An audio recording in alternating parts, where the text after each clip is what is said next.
Hi there, and welcome to the Manifestation Master Class. I am so excited to be with you today. I've been preparing for this class for months, and I will tell you, this literally is going to be everything I've got. You know, this class is really designed. How are you?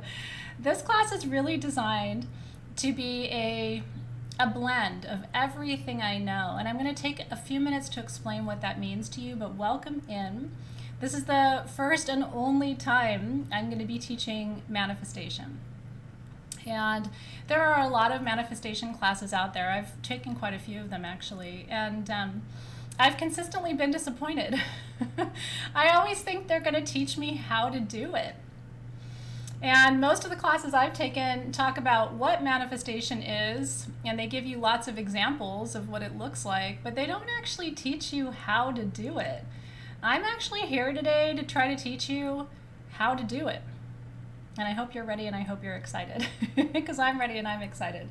So welcome in, and I want to thank you for being here. If you're watching this later, that is fantastic. This does not have to be something you do in real time.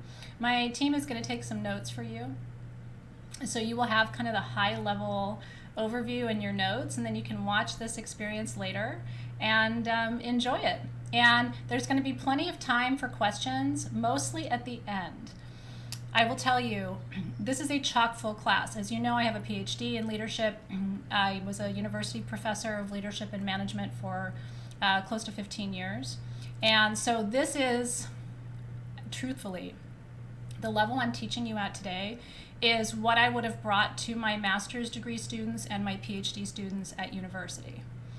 I would consider this a graduate level seminar. I'm going to try to put it to you in the plainest terms that I can, but this is in no way different from something I would have brought to my very experienced graduate students back in the day. So I'm going to be kind of in professor mode a little bit, but we are going to do a little bit of guided journeys through the process. And then at the end, like I said, I'm going to leave lots of time for questions and answers because I really want to make sure that everything is clear to you. Along the way, I will be checking the feed. Alexis is here, by the way, so any technical questions you have, I believe Harmony's with me from Team SG as well. Team SG, I'm not going to be responding to the technical questions because we don't have time. So please pick up those questions for me and help the people in the feed, if you will, about like where the notes will be and all that stuff, because that kind of technical stuff is not what I'm focused on, but my team is here, and you'll see Team SG in the gold box. They're going to be responding more to your technical questions, but not the content related stuff, which is more my job. Does that make sense? And so here's my intention for today, because we're going to be talking about intention a lot today. My intention today is to try to bridge some gaps for you between ancient Chinese philosophy, which is part of what we're studying today, along with a newer system called human design, which actually came to us in the mid-1980s. And that's a fusion of the I Ching with astrology and Kabbalah and the chakra system from the Vedas. I'm going to be trying to bring all of these, and that's why I need Alexis and Harmony on the technical side, because I'm going to be trying to bring all these really diverse and esoteric philosophies to life for you. So if you see me not responding to the technical stuff, it's better that way so that I can focus with you on the content. Does that make sense? So you're welcome to ask your questions in the feed, but I won't be responding directly to the technical questions. Yeah. I'm so glad you're excited. Okay, so let's not delay. What is this class about? And you're going to see me looking at my notes, because I'm going to tell you I have about 12 pages of notes that I've been preparing for today's class. So you're going to see me look down at my notes every now and then, just because it's a lot of content and I want to kind of keep my place too. And I'm so happy to see you guys today. I'm so thrilled you're here. And truly, when I leave time for Q&A, there's nothing off limits. You can ask me anything. I may not have an answer for you, but I'll give you my best thinking.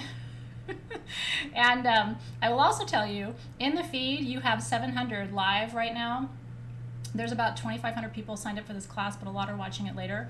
Right now, live, you have about 700 really smart people. So you might also, because I know a lot of you, you might also read other people's comments and find that that's really helpful for you too, for sure. Okay. This is a program in conscious and subconscious creation. This is a program that's going to teach you today. And by the way, please make sure that you have gone and gotten your human design type. That's all you really need for today in terms of preparation. You need to know which of the 5 human design types you are for our class today to make sense. Now, we reached out to you, we posted on the event page with the link and everything else, but if you missed all of that, Alexis and my team will post the link where you can go now. It takes 2 seconds. You put in your birthday and your time. It's kind of like running your chart. It's going to take you 2 seconds to get that information. But if you don't know what your type is, when I get to human design today, you're going to be like, what's she talking about?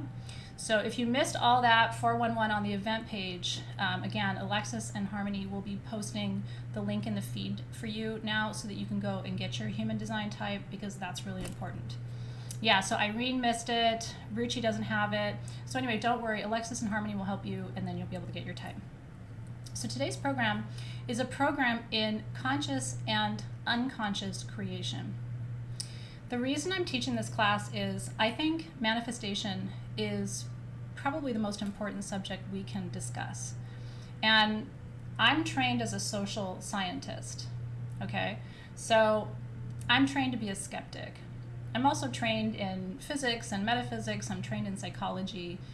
And so I love the fusion of all of these things. What we're going to talk about today is not just rooted in kind of airy-fairy, mystical, magical. That's kind of not what today is. Today is actually something that you can share with people in your life because it's got a lot of scientific roots to it. It really is rooted in physics, and it's especially rooted in what we call quantum physics or quantum mechanics, which is the most recent evolution of the field of physics, which acknowledges what we call subatomic reality. Reality that you can't see, but that's still exerting an effect on your human experience. That's my definition of subatomic particle physics. And so you can't see this level of subanatomy. It's below what you can see. But those particles are still exerting an influence on you, and all of this relates to how you lead your life. Now, I'm going to tell you, leadership, and as you know, this is my area of expertise in the academic world. Leadership is not just about leading other people. It's great if you do. I lead a community, you're here in that community. A lot of you are leaders. But I'm going to tell you something. The hardest leadership you'll ever do, and I'm saying this because it's the hardest leadership I do, is of myself and my family. Do you know what I'm talking about? Leading me, yeah, and if you're missing the link, look up in your feed because you're going to see my team has posted it a couple of times, so make sure you go. The hardest leadership I've ever done is leading myself and leading my family. Leading groups, leading teams, leading students, leading classrooms is much easier than actually leading you. That's why I always say being a stay-at-home mom, I think, is actually the hardest job on the planet, or a stay-at-home parent, I should say, because there's plenty of stay-at-home dads too. That's the hardest work on the planet. Because leadership is trying to get someone to do something that you want them to do, but you want them to think it was their idea. You want them to do it willfully. You want them to do it because they want to do it, not just because you're saying they should do it. And when you're trying to lead people under the age of 18, and when you're trying to lead a partner in your life, you get a lot of this slipperiness of boundaries. And so I'm going to tell you this. Human design is going to help you be a better parent, because I'm going to talk to you today super briefly. And then if you have questions about it, I'm happy to go into more detail about how to parent these types too. Because I'm parenting, I'm a generator married to a manifesting generator. And I'm parenting a manifestor and a projector who could not be more different in their orientations to this world. So this information today, my hope, is that not only are you going to be a better leader of yourself, a better leader of whatever it is you're doing out in the world, you'll be a better parent, I hope, after today's class. We can always improve, right? I'm sure you're a great parent, but we can always get better. And you're going to be a better partner to other people in your life. Yeah. So anyway, we'll get into all the human design types in just a few minutes. Today we're going to try to understand the different types of cognition, how you receive information, because each one of us receives information differently. Hasn't the pandemic taught us that people receive information very differently? Have you seen that this year in the media or maybe in your own personal life? I can tell the same piece of information to 10 different people, and I guarantee you they're going to receive it 10 different ways. And so we're going to try to talk about that today. Why do some people receive information one way and some people receive information a different way? And so we're going to get into that. We're going to talk today about the idea of cultivating pure presence in your life. And it's the hardest thing I've ever done. It's the hardest thing still in my practice, even after 30 years of doing metaphysical work, which it truly is. This is my 3rd decade of metaphysical work and study. Being fully present in the moment and not living in the past and not living in the future, but just being here is actually the hardest thing to do. And so we're going to talk about that. We're going to talk about something called the schema. And we're going to talk about what a schema means. As a teacher, when I was in teacher training 100 years ago in college, they talked to us about schema. When a student learns something new, here's what happens in your brain. You receive some new information, okay? And what your brain does is it takes that information in and it tries to match it with something it already knows. That's called a schema. So you show me something new, my brain automatically goes, what else do I know that's just like that? Because we're looking for familiarity. And when we can't find a schema, we reject things. Like, oop, that looks different. I can't compare this to anything else that I do or know, so I'm going to toss this out. What I'm going to teach you today, you may or may not have a schema for. It may be so completely different to you that you're like, I don't know if I can do that. Yeah, schema is exactly what we're talking about. Schema is the reason why we only know what we know. Because as humans, our brain, when it takes in information, tries to match it so it can categorize it and stick it in a box, right?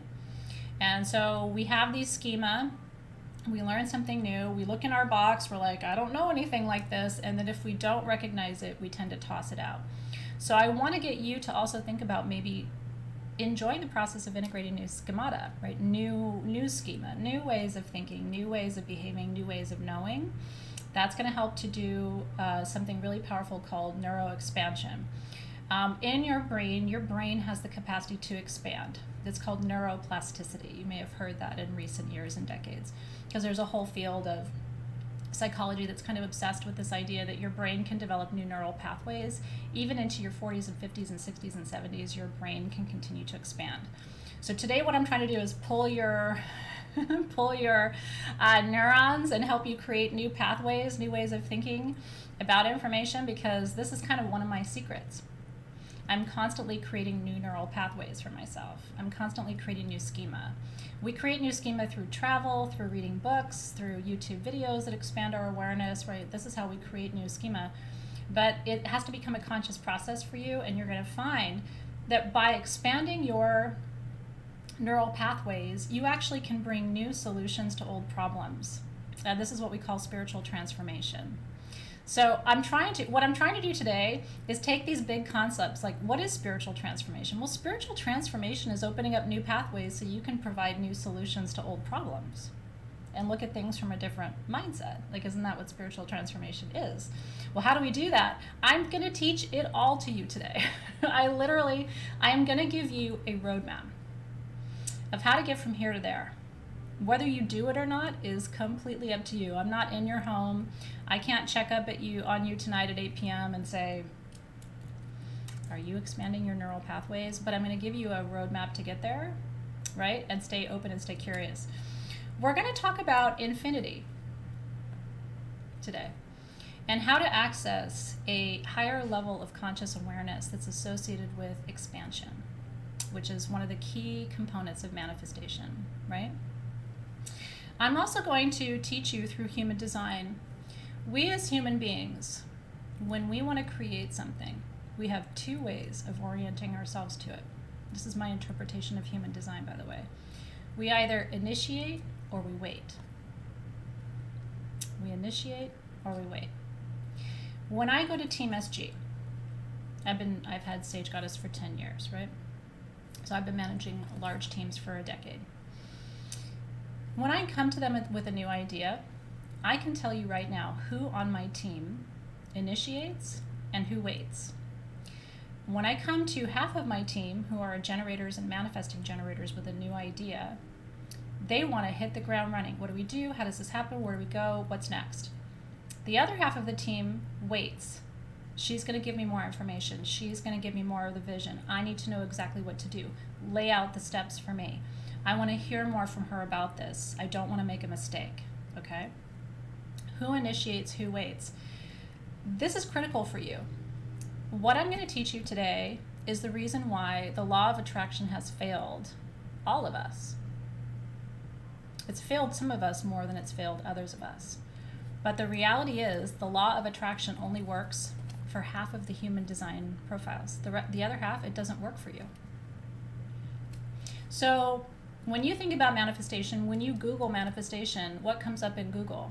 Law of attraction, law of attraction, law of attraction. And hang tight, Sherelle, I'll get to all the types. We're not quite there yet. I'm sort of winding up and giving you the introduction.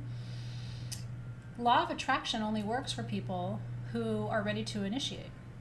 It doesn't work for the people who are waiting for the invitation. And so we set those people up to feel like they can't manifest. But that's absolutely not true. And in fact, some of the people for whom law of attraction doesn't work on the face of it are actually more powerful manifestors. What you're going to find is that we need each other. The different types need each other. Some people are meant to go, go, go. Some people are meant to wait, wait, wait. And when we work together, what I love about human design is it reminds us that we are a collective, right? Nobody really manifests anything completely in isolation, right? So, and then the question is, like Marie DePaulo is asking, how long before you wait to step in? And that's what we're going to talk about today, okay? That's what we're going to get to today. I also want you to recognize, and this is my personal philosophy, so you can kind of take it or leave it, but it's impacted me in a profound way. So when I say this to you, I kind of want you to really receive what I'm saying to you. Are you manifesting, or is something being manifested through you? There may not be a more important point that I make to you today. It makes me actually pretty emotional to say it to you. So let me say it again. Are you manifesting, or is something being manifested through you? I believe that we are instruments for a much bigger vision of what is supposed to be created. And I think the universe is gentle with us. You know what I mean? I think it guides us, like, hey, go take this manifestation class, or like, hey, go travel to this country, or like, hey, go become a Reiki master, or hey, you know, like it's guiding you. We have free will. So if you say, forget it, I don't want to do this, the universe is not going to force you. But you're here to do this, right? So on the one hand, do you have to do it? No. But, you know, when I was first studying magic, which again was 30 years ago, I went to a class and I met a spiritual teacher, and I'll never forget the conversation. I said, you know, I feel like it's really time for me to grow, because she was asking why people are in the class. And I so remember the room I was sitting in. The carpet was like a Cabernet wine color and the walls were dark. Like, I remember everything about this moment. I was about 18 and a half years old. And the teacher looked around the room and asked each of us why we were here. It was a class on how to develop your psychic gifts. And I was super searching at the time. And I looked at the teacher and I said, I'm here because I think I'm ready to grow and expand. And she said, are you growing or are you being grown? And I remember going, oh. Because when you really think about that question, it's like something, and she's like, something led you here. Something led you to me. Something led you to this experience. Something led you to this class. And so it's the same thing here, right? It's like, are you manifesting, or is the universe partnering with you to do something that nobody else can do? I'm going to tell you why this is so important, okay? Well, stay tuned. I'm hoping by the time we're done tonight, all your questions will be answered. I'll tell you why this is so important. Your ego is a great thing. Your conscious mind is a great thing. Your conscious mind, which we think of as your prefrontal cortex. I don't want to make this into a class on neurology, but I do have to talk to you about the brain for a minute. Your modern brain, your prefrontal cortex as we know it, is very helpful. It helps you problem solve. It helps you to detect danger and to work around it. It helps you to analyze information. It helps you to categorize information so you can make sense of it and integrate it. It does all those things. Ego is very helpful. Ego helps you with confidence. Ego helps you also to detect who might be helpful for you or not helpful for you. It keeps you in check a little bit sometimes. But these are not the tools of manifestation. The most successful manifestors I know, and I will say, and I'm not saying this to brag to you on any level, I'm truly not, but everything in my life I manifested. And 99% of it, I manifested with very little support, with people telling me it would never happen, with doctors telling me it was against every odd, with people telling me that I'm crazy, with people telling me that, I don't know, women can't do that, or, just all kinds of things, right? The parts of your psyche and your consciousness that are really going to help you manifest have nothing to do with your ego, and they have nothing to do with your modern brain. Those things are really helpful for other processes, but they're not helpful for manifestation. Manifestation lives in the realm of dreams. It lives in the realm of spirit. It lives in the realm of fantasy. It lives in this non-dual me, you, us, them. There's no competition in manifestation. None of you would have gone out in the world and created exactly what I did. Just like I'm not going to go out in the world and create exactly what you're creating. I can't do it. I can't be you. I don't have your gifts. I don't have your skills. I don't have anything that you have. Maybe I have some of what you have, but not all of what you have. So there's no competition in manifestation because nobody can do what you're doing. They're not you. They don't have your frequency. They don't have your tools. They don't have your past life gifts. They don't have any of this, right? So you get rid of the ego. You get rid of competition. Jealousy. When you see jealousy from somebody, including me when I was younger, because I used to be jealous and like looking at people like, wish I had what she had. How do I get what he's got? That tells you you've got somebody who's not manifesting. Because if you're looking at somebody else's dish, you're not looking at your own. And I promise you, you have gifts and skills and talents and energies and frequencies and codes available to you that nobody else on this planet has. And this is the other secret to all of this. My life gets better when you manifest. Your life gets better when I manifest.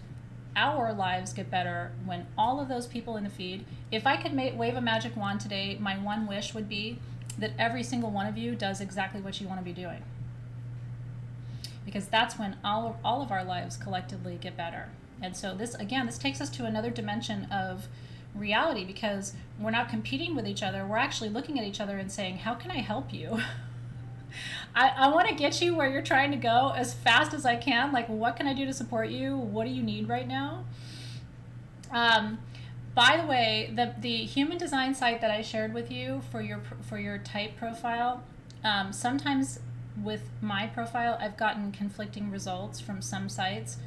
So I do try to promote the one that was accurate for me, but you're welcome to search multiple sites. What I would tell you is try to make sure you get the same type twice from the different sites that you look at, just so that you can be sure that that's actually your type, right? So anyway, that's important for today too. And then the last thing I want to tell you before we get started is your dreams belong only to you. Nobody else is dreaming exactly what you're dreaming right this minute. And so you don't have to work for this. In fact, when you're working really hard, you're not manifesting. You're not attracting. You're not vibrating at the frequency. If you are hustling, I went to a doctor's office last week or week before, and on the wall was a picture of a woman at a desk. No judgment against this person, but it was still kind of a reliable reminder to me. It was a woman at a desk. It was a beautiful picture, and she was writing something. It was an art piece, And on the paper it said hustle. And I didn't say anything, but in my mind I was thinking, it's kind of, that's counterintuitive. And everything I'm going to teach you today, I hope is going to tell you, if you're hustling, you're probably in the wrong lane. Because if you're really doing what you're here to do in the way you're here to do it, there is no hustle. Hustle is kind of a term.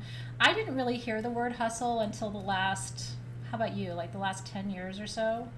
I started hearing the word hustle, and I remember thinking, like, that just doesn't resonate with me, because I work very hard, but I don't think I hustle. I'm not trying to force a square peg into a round hole. I'm not trying to force things in the universe to align to me. I'm trying to align to what the universe is guiding me toward. Does that make sense? So if you're hustling, I think you need to pay a little bit closer attention to what we're talking about today, because hustle is so 2019, 2018, 2020. Let's move into alignment, which is what we're talking about today. How do we align to the frequency of what we're trying to create, right? Because hustle will lead you to exhaustion. Now, depending on your human design type, it'll get you to exhaustion faster than someone else. Manifesting generators can hustle. And listen, I don't like the word either.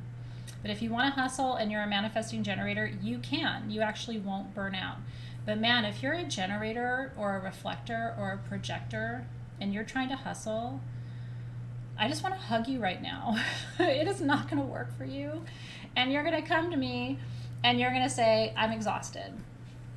My adrenal glands are shot. I can't do this anymore. And then what happens with people who are those types and they're hustling is then they burn out and they stop. And then they try again a year or two later and they burn out and they stop. And then they try again a year or two later and they burn out and they stop. The only type that can hustle if they want to every day without exhaustion is the manifesting generator. But even for you, I don't recommend it. Manifesting generators don't have to hustle. You do have to work every day. Manifesting generators will get depressed if they don't do something every day, even on vacation. Manifesting generators on vacation can't relax until they've checked their email. Have you noticed this? I'm not a manifesting generator. I'm a generator. I'm actually the most common type of all of the types, which is great. I love it.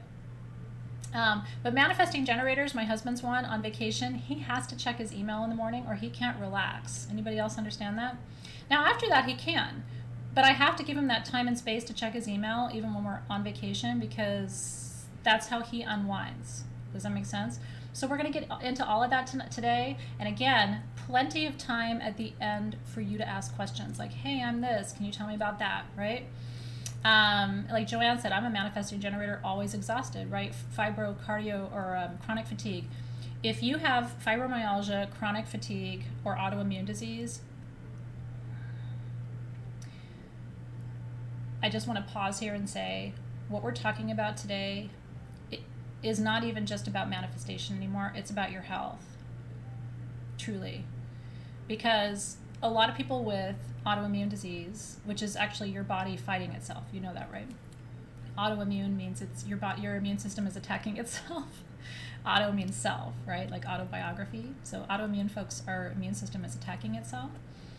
A lot of us are attacking ourselves because we don't feel like we're productive enough in this society where all that counts is how productive you are. How many hours did you work? How many things did you do? Is your to-do list done?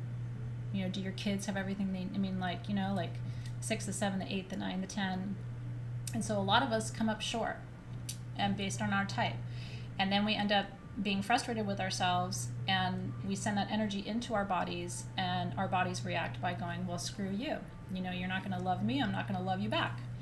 And so we're actually in a battle with our own bodies. And so if there's a great way for there to be a really healthy outcome of today's class, I would love to see you take this information and maybe love yourself a little bit more, because you're perfect just as you are. And what I hope you see is we need every type in human design to make this whole big wheel go around. We can't all be manifesting generators. And right? And we don't want to all be manifesting generators. There are certain people who are here to do that, and we're thankful for them, right? But we can't be at constant battle with each other. So I'm going to take a breath here for just a second. Right, like Kelsey said, her brain is a never-ending to-do list. I was raised in an immigrant home where, and I don't like to stereotype, but there is something, or was something, I think, in my generation about this immigrant mentality of like, work harder, work harder, work harder, work harder, you're not working hard enough. And I internalized a lot of that, not enoughness. And then I brought that into my adult life where I have 3 autoimmune diseases. You know what I mean? It's like, let's stop the insanity of that a little bit, right? Yeah.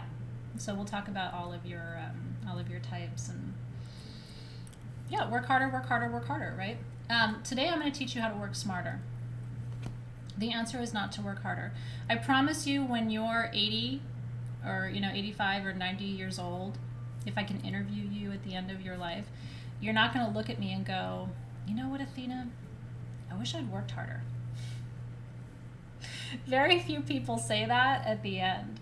Most people say, I wish I would have slowed down. I wish I would have enjoyed this more. I wish I had known more about myself. I wish I had been more reflective. I wish I had been, taken my time. And so let today be the first day of a new phase of your life where you don't want to hustle. You want to flow, where you don't want to just constantly be critiquing yourself. You want to learn how to appreciate the unique gifts that you have, and where you work smarter, but not harder. This is not the time for harder. We're all tired, and we're all quite burned out, right? So I think this is very important for all of us. I'm glad you guys are in agreement. Okay. So let's talk first about the concept of allowing energy. So in most metaphysical circles, people talk about 2 things. They talk about doing, and they talk about being. Okay? And so there's a school of doing, like, I'm going to do this, I'm going to do that, I'm going to create this, I'm going to sell that, I'm going to launch this, I'm going to market this. That's doing, right? And then people talk about being. So it's more like, this is who I am, this is my energy, this is my vibration, this is my frequency, this is my intention. There's a third category of how to work with energy called allowing. And this is where I think we need to have a shift in the metaphysical conversation. It's beyond doing, which is very old school. And it's beyond being, because as a human, there's only so much that your being can do. It's actually about allowing. It's about allowing energy to unfold without your conscious, constant interaction and control. Most of what I'm going to talk to you about today is control.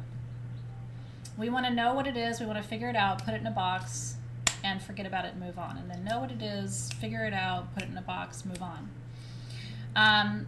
And so the concept of surrender or allowing actually has cognitive roots, and that's what I want to talk about first with you. I know. There's a concept in Confucianism, and it's actually a Taoist concept from what's called the Tao Te Ching, which is an ancient Chinese philosophical text. And there's a concept that comes out of Taoism called Wu Wei, or Wu Wei. It's technically pronounced Wu Wei, but it's spelled W-U, and then the second word is W-E-I. So it's pronounced Wu Wei, or you could say Wu Wei, if that feels better to you or sounds better to you. Can you say it with me? Wu Wei. Wu Wei. Wu Wei is going to be one of the main concepts that we talk about today because it relates to human design and it relates to the hermetic principles. But it's something that I've never shared with you before. Every time I teach, because I've been doing this work for 10 years with you, and I have some students who are with me for a whole decade, so I always like to bring something kind of new to the table because I don't want my students who've been with me forever to get bored. Yeah, Wu Wei. And Wu Wei or Wu Wei literally translates to no doing. No doing. Okay? And this concept is about shutting off what they call in this tradition, in this Eastern philosophical tradition.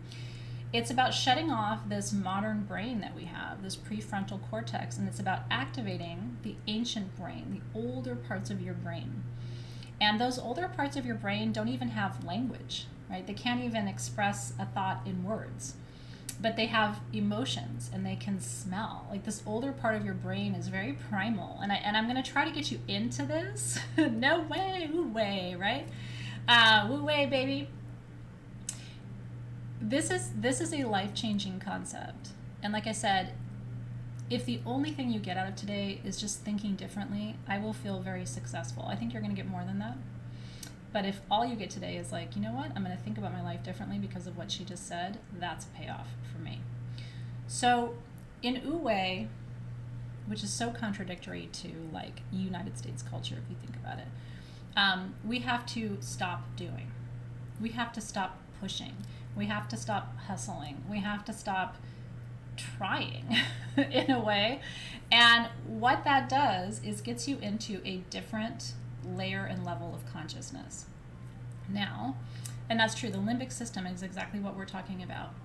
Now, if you talk to musicians, if you talk to high-level, high-performing athletes, okay, I'm talking, you know, the best of the best baseball players, football players, if you talk to the highest performing but seriously under pressure, like surgeons, for example, or doctors in ER, they understand this concept really well, and they could actually describe it to you. They call it being in the zone, right? Or they call it going with the flow. It's that moment where like the song is just coming through as a musician and you have to just like, you don't even know where it's coming from. It's like it's coming from God, right?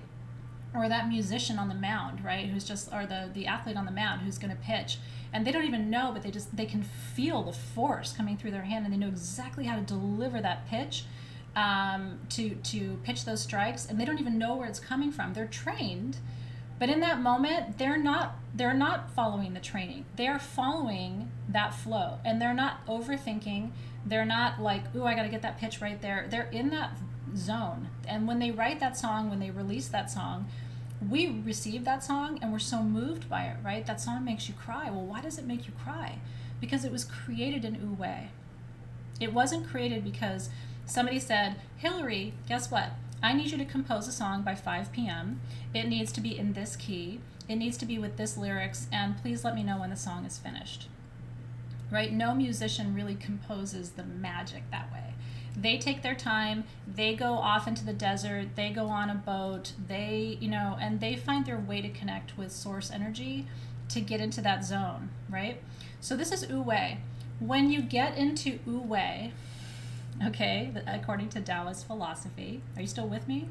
Let me know if I'm losing you, by the way, because I know this is complex, but I'm also here as your teacher. So as long as you're with me, we're good. But if I start to lose you, just give me feedback in the feed and I will slow down and come at it a different way.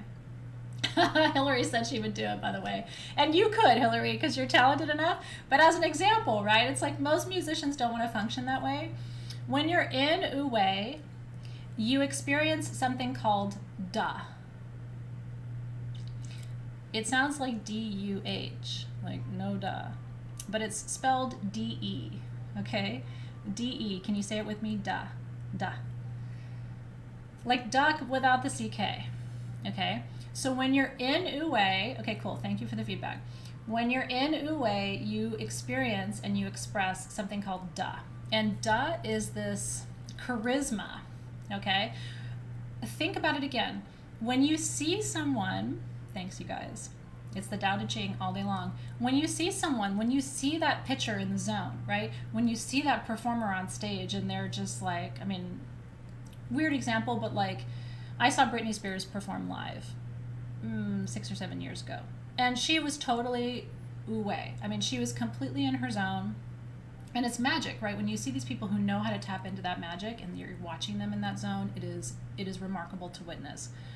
They are expressing what we call Da. Thank you, Christine Rogers. D-E, but pronounced Da. Da is what we call, in English, charisma. It really is. Da is charisma. If you see someone and they're like, oh, that person is so charismatic, or oh, I was so attracted to them, we are naturally attracted to people who know how to do this. Because do you know what da, seriously, do you know what da looks like? Do you know what we perceive da as? We perceive da as mastery. When we see a master, right, we go, oh, they're in wu wei. They're expressing da. And we want that. We want to get there. We want to experience that. What I will tell you is, and I'm with you on Free Britney. I don't want to distract us, but I'm with you on Free Britney. I'm a Britney Spears fan, so I'm totally shameless about it. But anyway, this is what mastery looks like. Here's what I'm going to tell you today. Each one of you has something that you're here to master. And if you haven't mastered it yet, that's why you're still here. Let me say that again. Each one of you, and this is exactly what Mihaly Csikszentmihalyi, Karina, Mihaly Csikszentmihalyi is actually Mihaly came to USC when I was a professor there, and I was able to host one of his sessions. Mihaly Csikszentmihalyi is the philosopher who created the concept of flow, or he's sort of credited with the concept of flow. And I think he came to USC in 2001 or 2002, and I was lucky enough to be one of the people who was there to support him during his lecture series that he did at the university. So this is very much anchored in a lot of Csikszentmihalyi's research on flow state. I don't want to go too far down the social science rabbit hole, but since you mentioned it, there's totally a connection. And Mihaly Csikszentmihalyi has a great book, by the way, that's just sort of a landmark book. So if you find him on Amazon, I'd highly recommend, because his research on flow state is one of the most highly documented in social science research, for sure. It's definitely connected to that. Some people draw a distinction between wu wei and flow in the way that Csikszentmihalyi sort of defines it, because wu wei is still more spontaneous than his concept. Yeah, so one of you who has the name for Csikszentmihalyi, can you just type his name again in the feed? Because I would love to be able to have people find him, and I don't want to misspell it for you. It's one of the most complex names to spell. When I was hosting him at USC, do you remember, Denise? I was like, I need to know how to pronounce his name, because I was introducing him, and they kept saying, Chick sent me hi. And I'm like, okay, Chick sent me hi. Anyway, that's Mihaly, and he's an incredible scholar and researcher, so you can go down that rabbit hole when you want to. Okay, so what do masters know? What do masters do that maybe you and I don't know we're not doing? You want to think about it that way? Flow, that's right, by Mihaly Csikszentmihalyi. Thank you. MS posted it for you. Wu wei is W-U-W-E-I.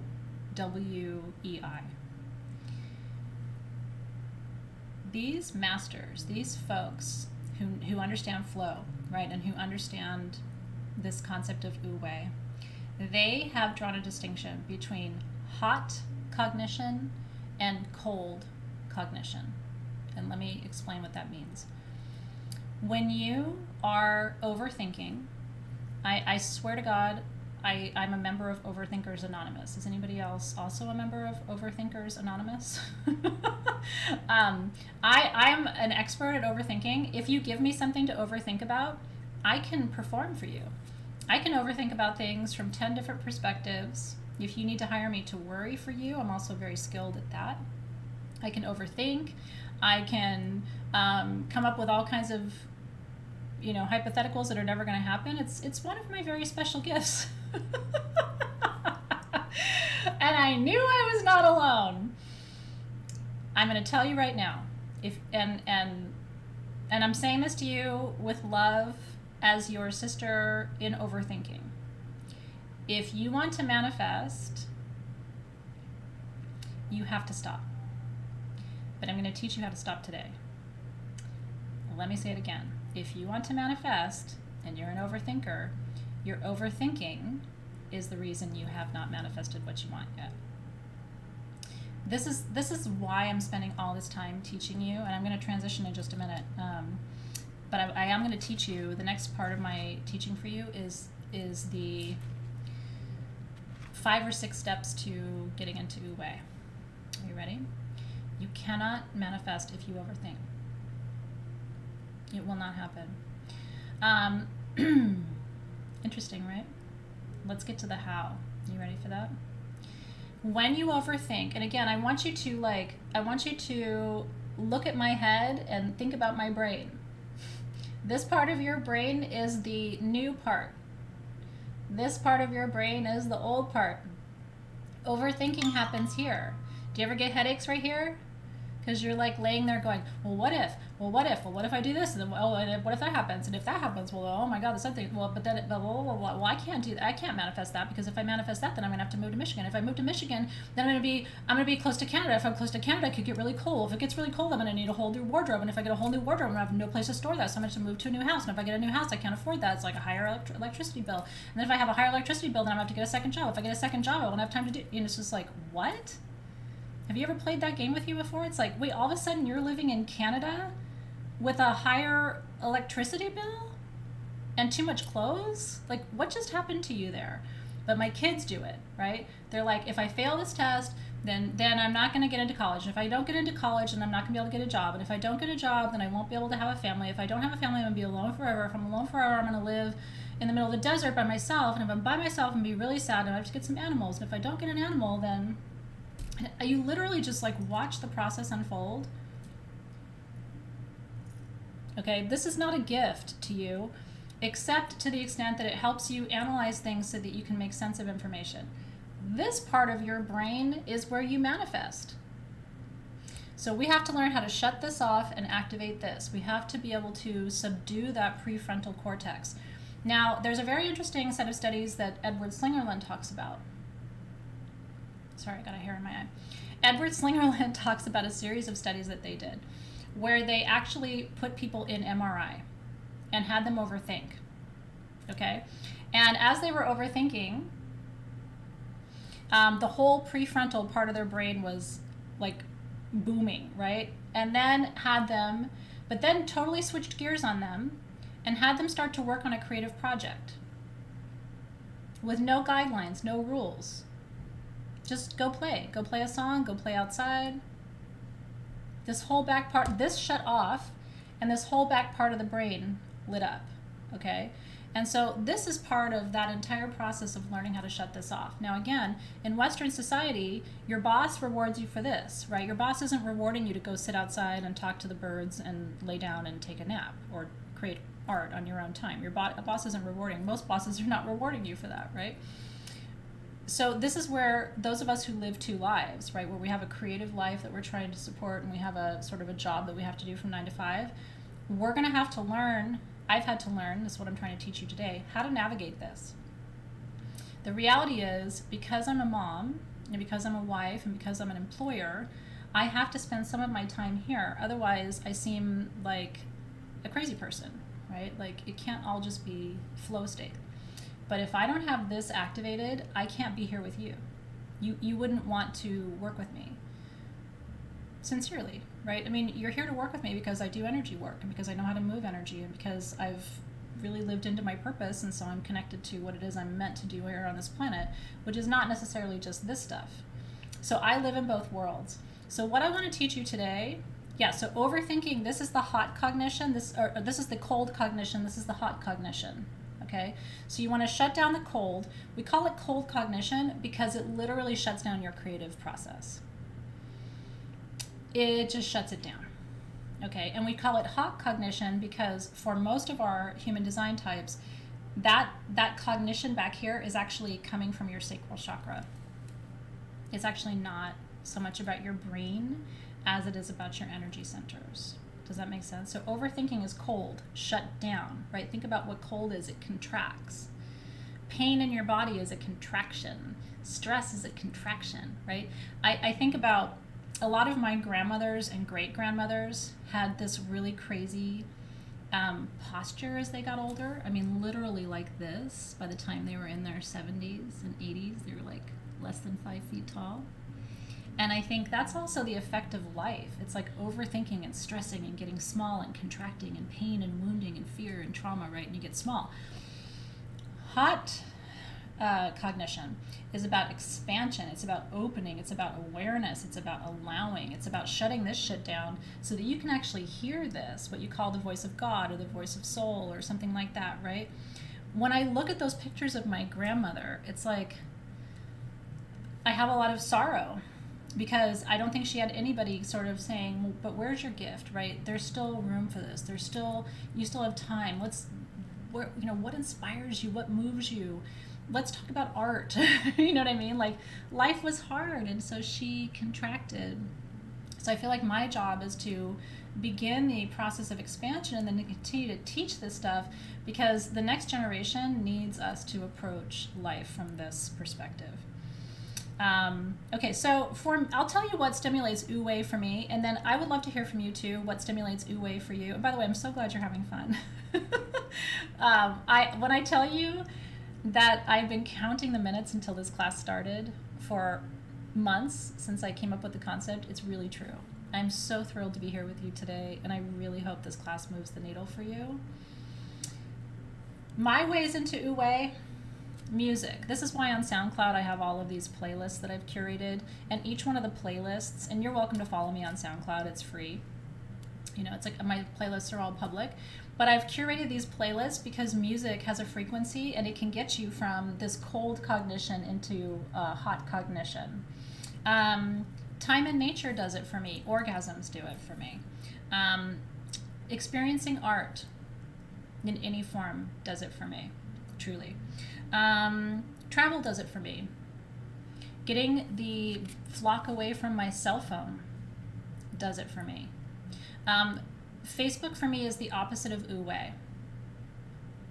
Because every time I start to really feel like I'm out of cold cognition, moving into hot cognition, I open Facebook and then all of a sudden I start comparing myself to other people, and I'm like, oh yeah, I guess I'm not really that productive, or oh yeah, well, she's better at that than I am, or like, oh well, yeah, I guess I'm kind of behind over here.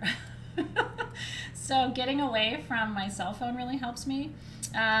Meditation helps me. Spending time with non-humans helps. I just got a puppy, and one of the reasons I got a puppy is he fell into my lap, but also he has completely brought my family into Wu-Wei, because when you're working with animals, you have to be present. Animals are always in the present moment, right? Sound helps me. I'm going to talk to you about some solfeggio frequencies today that you can play, and all you have to do is go to YouTube and search these frequencies. It's all free, right? Turn that on in your home 2 hours a day. I got myself a border collie named Bodhi, also known as King of Boozle Town, and Bodhi Boozle, and Boozle Snoozle. And he's amazing. He's at the office with Dave today, or I would show him to you.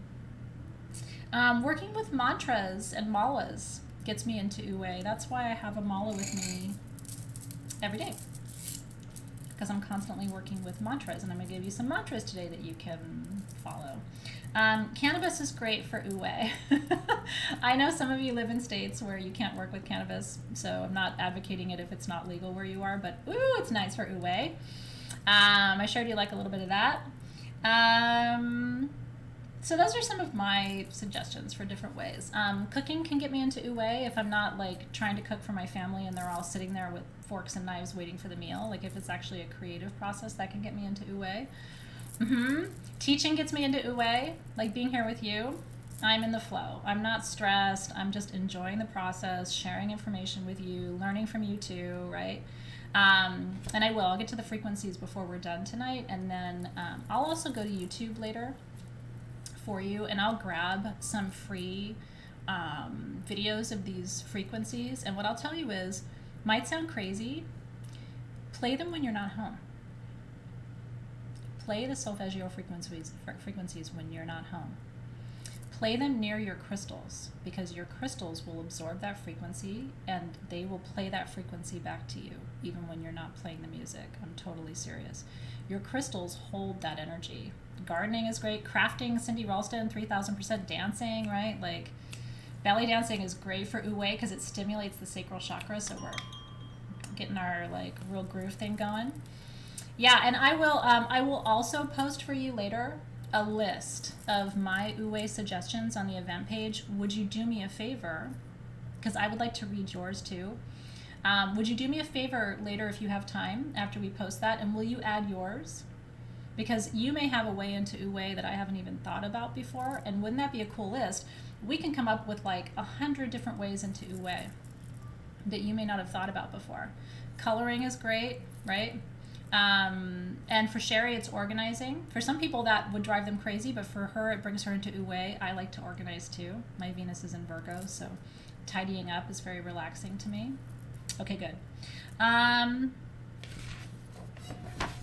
the way, do you know what the most popular example, this is a pop quiz time for you. Do you know what the most popular example in pop culture is of Uwe? Think about a movie, a popular movie, that probably all of you have seen. There were multiple of those movies. And there's a character in those movies, multiple characters, who worked with an invisible source of energy that got them out of their cold cognition and into their hot cognition, so that when they went into battle or into war, they worked with that essence or that energy, and they always triumphed over evil. Do you know what movies I'm talking about, or what force? Star Wars. Trolls World Tour. Trolls World Tour would qualify too, and I do love the Trolls World Tour. Lion King is another very interesting example, by the way, because the animal kingdom, they understand Uwe very well. They really do. They understand it better than we do. What I'm talking about is the Force. I'm talking about the Force. I'm talking about being a Jedi. I mean, truly. Right? So when you look at what George Lucas was creating, I've had the pleasure of meeting him because, again, I was at USC and got to hang out with all these cool people. George Lucas funded a lot of the School of Cinema and Television there, so I had the pleasure of meeting him a couple of times, actually, when I was there. What a character. And, of course, George Lucas was really influenced by Joseph Campbell. And Joseph Campbell was talking about the hero's journey, right? So these are actually they're all sort of connected. And you can come up with other examples too, right? Pocahontas, Hakuna Matata, right? I mean, we can think about all these examples.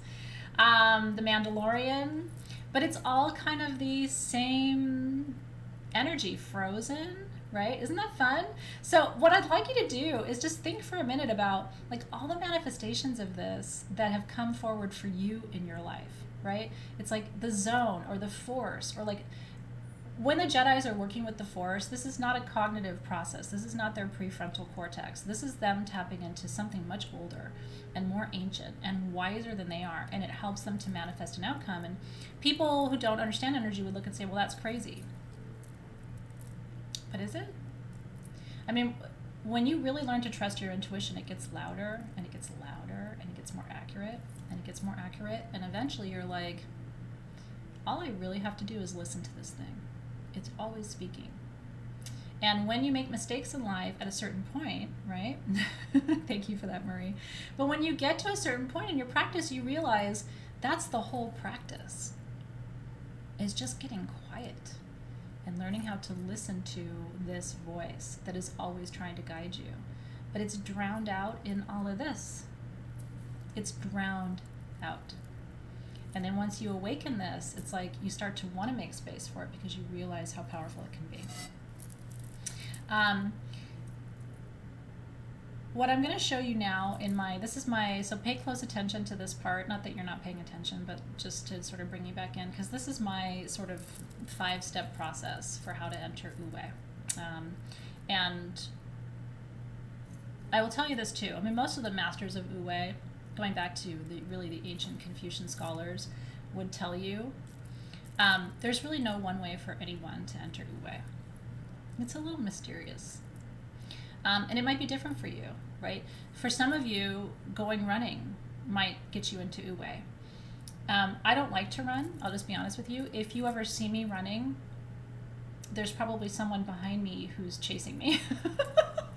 And I say that as the daughter of a triathlete. My dad ran the New York Marathon every year. He was a triathlete all his life. At 81 years old, he looks like he's 60s, He's in the best shape of any adult human male I've ever seen. But literally, if you see me running, look behind me. there's somebody chasing me. I would not do that out of my own free will, even for money. Okay, so, but for some of you, that might be the whole thing that gets you there. My dad runs to get into Wu Wei. When I talked to my dad about this concept, he's like, oh, it's like the endorphins after I run. And I was like, yeah, except ew. Right? Breath work does it too, right? Shopping does it for Kenneth. Oh, darling. You and me both. Anyway, if you ever say, Athena, I would love to spend some time with you. Would you like to go running? I'll be like, I would love to spend time with you too. Absolutely not. I'll go roller skating behind you. And then I'm going to go back home and take a nap. Okay. What I'm going to say to you about these next 5 steps is there's this concept in Tibetan Buddhism. It's actually really beautiful. And it's called the empty cup. Okay, so let me teach you the empty cup. The empty cup concept in Tibetan Buddhism is this: that when you receive wisdom from a teacher, from a class, you should receive it with an empty chalice or an empty cup. If the cup is already full, you're not going to have much room for what I share with you, right? So we want to come with an empty cup. If the cup is dirty, whatever I share with you is going to be discolored because of what was already there, right? If the cup is cracked in Tibetan Buddhism, then what I share with you is going to leak out, and you're not going to be able to keep it anyway. So what I always say is when you come to information, because you could have, what I'm about to share with you, you might go, well, I've tried that and it didn't work. I want you to bring a clean cup to what I'm about to share with you. And even if you've tried this, and even if it didn't work, and even if you don't like it, and you're like, you know what I mean? Just give me a clean cup for a few minutes. You can always go and dirty up your cup or fill it up with something else later. Yeah, it's kind of like the concept of the beginner's mind, which also comes from Buddhism as well. So the first step, are you ready? And we'll take notes for you. What I really want you to do right now is almost close your eyes and just see if you can do these things that I'm telling you, okay? Nietzsche's got a completely empty cup. Hillary's got an empty cup. Lovely. Beverly's got an empty cup.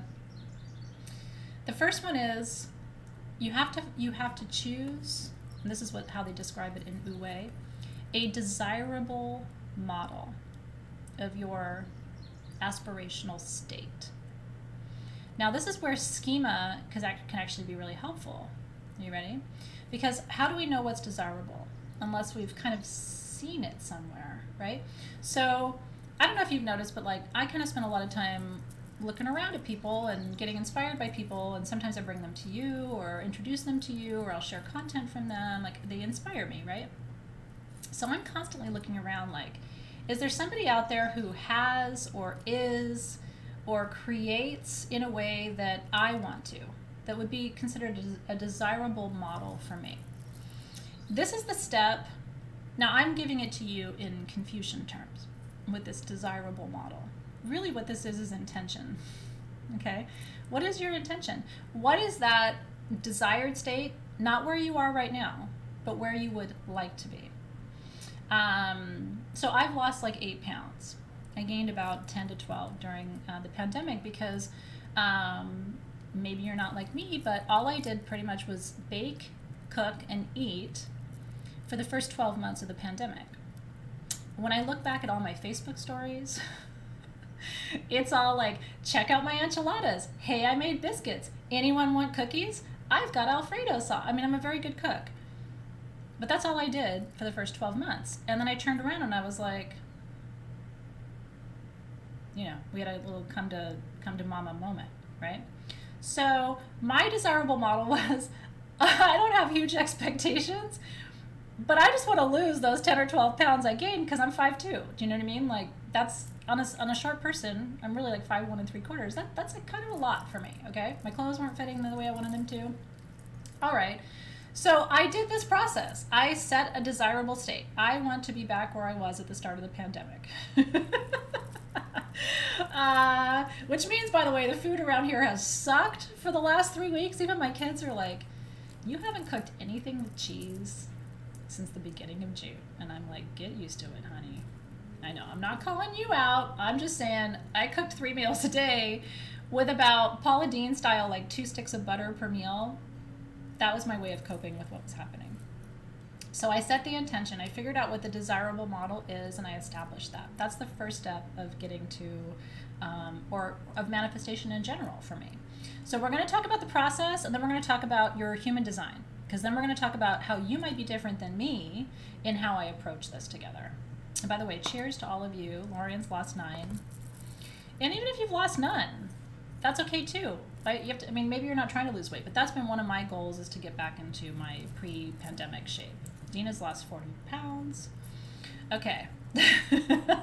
So that's the first step. The second step is to reshape hot versus cold cognition. And to understand that you also have to have what they call reminders and cues in your environment. Okay? So once you set the intention, whatever your desired model or state is, then you need to create an environment around you with reminders and cues that this is what you're trying to do and what you're trying to create. That's what an altar is, ladies and gentlemen. That's what an altar is, okay? So, and it doesn't matter if you set up an intention for this class or not, but you should have, once you set your intention for something, this is why I sell sacred tools.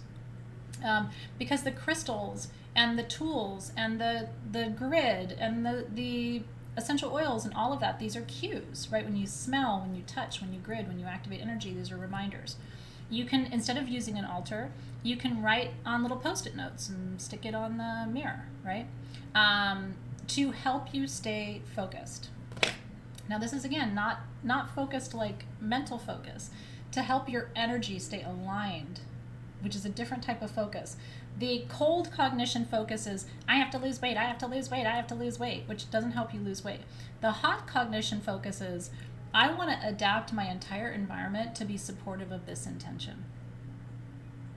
So I'm going to post pictures on my bedroom wall, or I'm going to set up an altar, or I'm going to use essential oils to have a scent reminder, or I'm going to build an altar for this, or I'm going to activate a grid for this, or I'm going to put Post-it notes up all over the place, or I'm going to reward myself with something else that you love when you reach certain milestones. Okay, that's the second step. The third step is human design. You have to figure out what your personal orientation is toward change. This is where law of attraction breaks down, because each one of you is going to do this in a unique way that I'm going to teach you about today. And if you try to do it like I do it and you're not a generator, it's not going to work. If I try to do it like you do it, and I'm not a projector, it's not going to work. Right? So the vision board, that's exactly right. So the vision board is step 2 of 5. And so what a lot of people do, and again, no harm, no foul, I'm not here to judge you, but I'm just sharing my process. When I go into people's spaces and they've got a vision board, and that's what they're doing, and they're like, yeah, I'm manifesting, see my vision board? I'm always like, but what else are you doing? Where's the mindset, right? Where are the environmental cues other than the vision board? Where is the self-awareness of how you actually orient yourself toward change, right? Because if you don't understand that, then when you fall into those natural patterns, you're going to beat yourself up, right? So number 3 is you need to identify your personal orientation toward change and toward action. Does that make sense, Alicia? That's number 3. You need to learn how energy flows for you, which, if you're a generator, is actually the same as it flows for me. But if you're a manifester, a manifesting generator, a projector, or a reflector, it's not the same as me. So if you follow exactly what I do, but we have a different human design type, your outcome's going to be different. Does that make sense? Yeah. And so again, number 1 was choose a desirable model, set your intention. Number 2 is replace your cold cognition with hot cognition, right? This is not about focus, focus, focus. This is about opening yourself up to a new realm of possibility, right? And getting into Wu-Wei. And I shared some suggestions for how to do that with you, right? And it's just some of my personal favorite ways. The third is figure out what your human design is, and I'm going to teach you that today, and then let's add that into the alchemy of all of this. The fourth one is you have to raise the energy for this, okay? When I was very young, as a lot of you know, I went through a 2-year pagan high priestess program. I didn't graduate, as I had some sort of had a few different fundamental philosophical differences with that path that I couldn't reconcile. I still think it was a great education. And it was really during that training that I learned what it means to raise energy. The energy actually, when you're raising it, creates like a cone. It builds, right? But you have to start with a foundation of the energy, and then with your intention and with correspondences and working with the full moon and working with the new moon, and it's all sort of building this energy toward what you're trying to create. And the longer you do it, and the more consistently you do it, the more powerful a cone of energy you raise for the intention that you're trying to create. Okay? Now, can we talk about how to raise energy real quick? Because this is a subject of great interest to me. My voice is fading off. Can you guys hear me okay? I see you, April. I'm the volume on my computer looks really good, so if I do need to change my intonation for any reason, can you guys give me some feedback? I don't want to yell at you. So, but if there is any issue with the sound, just let me know. You are having trouble hearing. Sounds good to you? Okay. Okay, cool. So just keep me posted. I brought the microphone a little bit closer to me. Okay, good. Okay, good. Now, the way I raise energy might sound funny to you, but it's actually really, really true, because it's part of my 3 F's of manifestation: focus, faith, and fantasy. The fantasy part is really important. You need to get excited about what it is that you're manifesting. Okay, good. Thank you for the feedback, by the way.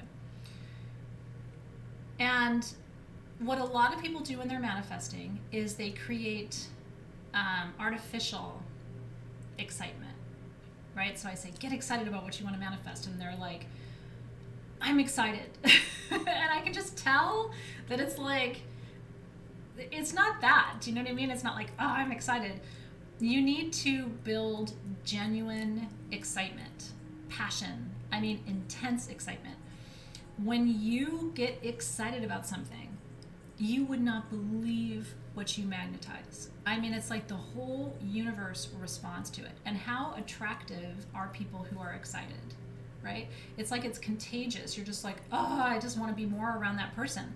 Because people who are excited about things are not Debbie Downers, they're not harsh critics, they're not jaded, they're not cynical, they're like kids, you know what I mean? They have this sense of like enthusiasm and excitement that like the best days of life are ahead and there's good things ahead and I can create beautiful things. And I will tell you something, where we are in our human history right now, not only has this never been harder, because a lot of people have lost their excitement. They're like, nope, it's too hard now. You know, we're in a pandemic. I can't do that. I can't create that. I can't manifest that. You know, we've had a hard year. You know, it's just like the vibration has just like smushed us energetically. So I understand it's harder than ever to like find this inner well of positive energy. But I want to encourage you, you need to do it. Yeah. And because that energy, which is electric, it is electric. And I'm going to give you an example, okay? Yeah, so Che, I'm trying as I go to give you steps on how to do this. So if you need more specific guidance, let me know. And then at the end, I'll make space for questions too.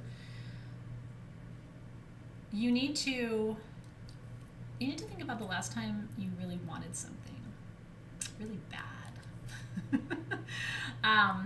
My favorite example of this is desire for another human being, because physical desire, we want to call it sexual desire, desire to be with someone, is kind of the rawest example of passion that we have as human beings. That desire for connection is one of the most primal forms of magic that actually can be harnessed, and it's like super juice. Okay, but do you remember? So I'm teaching you how right now. I want you to go back in your life, close your eyes for just a second. I'll see you in a minute. I want you to go back in your mind for just a second to a time when you were absolutely in a state of desire. Couldn't wait to be with that person, see that person, touch that person, or have that thing, or get that job, or move to that house, because you were just like, I can't wait, right? the anticipation, the thrill, the build-up, Danielle, right? Like, I want this, right? Now you may not feel that way now. I've been with my husband for 20 years, right? I mean, I still think he's super cute. I really do.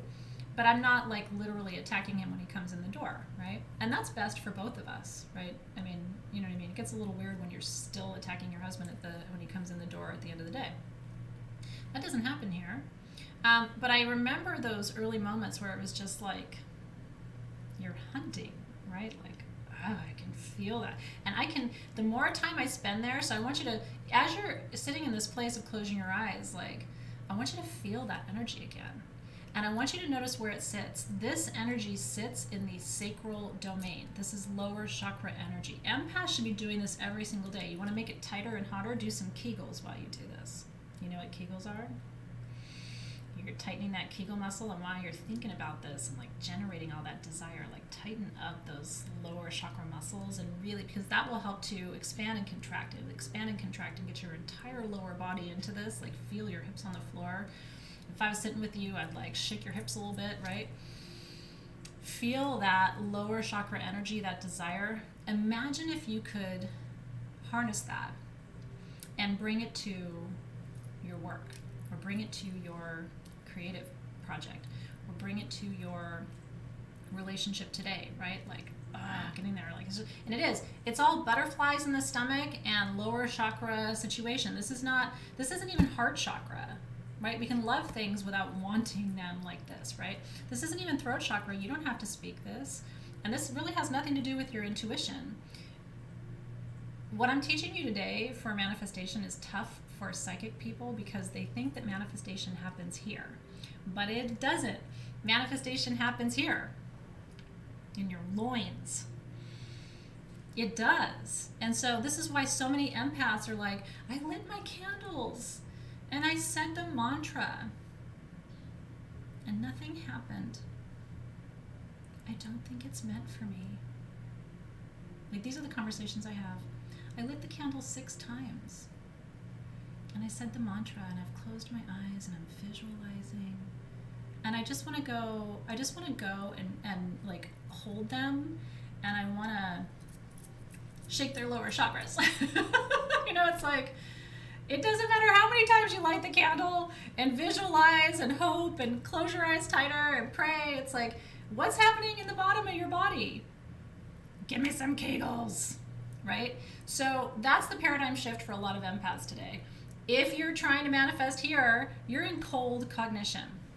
You're trying to focus and make it happen because that's what people say we do, right? That's the American dream. We just make it happen somehow. And it's like, by thinking about it, get in there.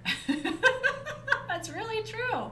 And I'll tell you something. The more you learn that manifestation happens down south, from the stomach down, from your solar plexus, which tells you you're capable, to the sacral, which tells you you want it, and the root that tells you you're worthy of it, the more you get into this, it doesn't dull your intuition, it complements your intuition, because it takes all of that good stuff that you have happening at the upper chakras and it makes lots of good stuff at the lower chakras, and it helps to unite those two forces so that you have good energy flow through your field, right?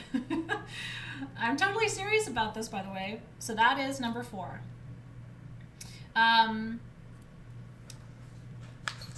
Number 4 is also about details. So I'm going to walk you through this worksheet in just a few minutes, because getting into the details is also very, very important for you. And then number 5, the last step of this process, is to learn how you maintain energy flow. And this is where human design is going to come in. And so we're going to switch to that next.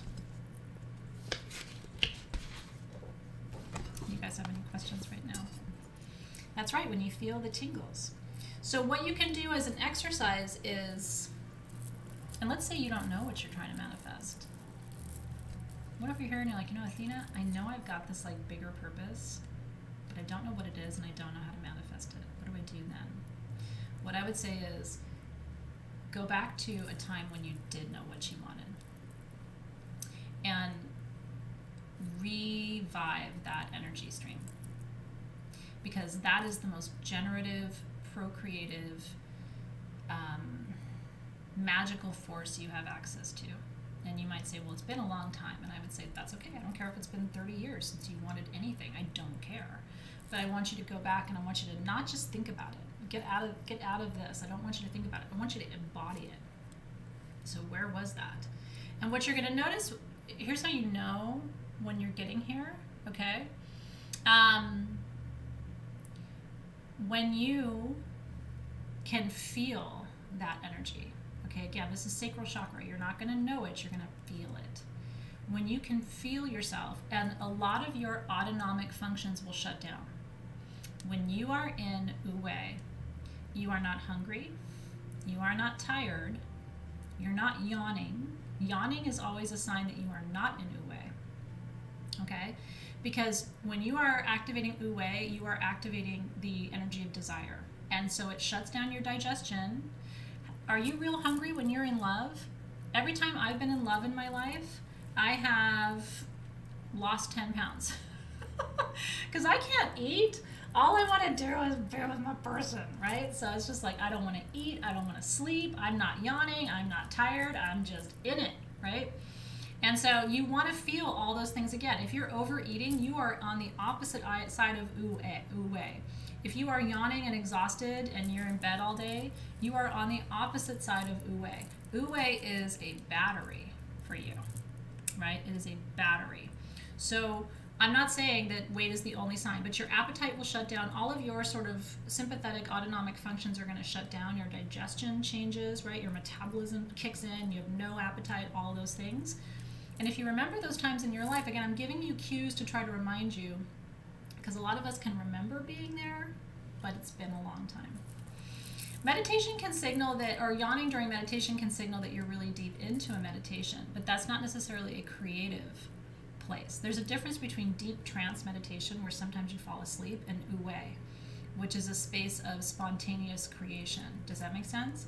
So when you're in that space of spontaneous creation, that's what you know. Now Sherry's like, what if you had never had that experience before?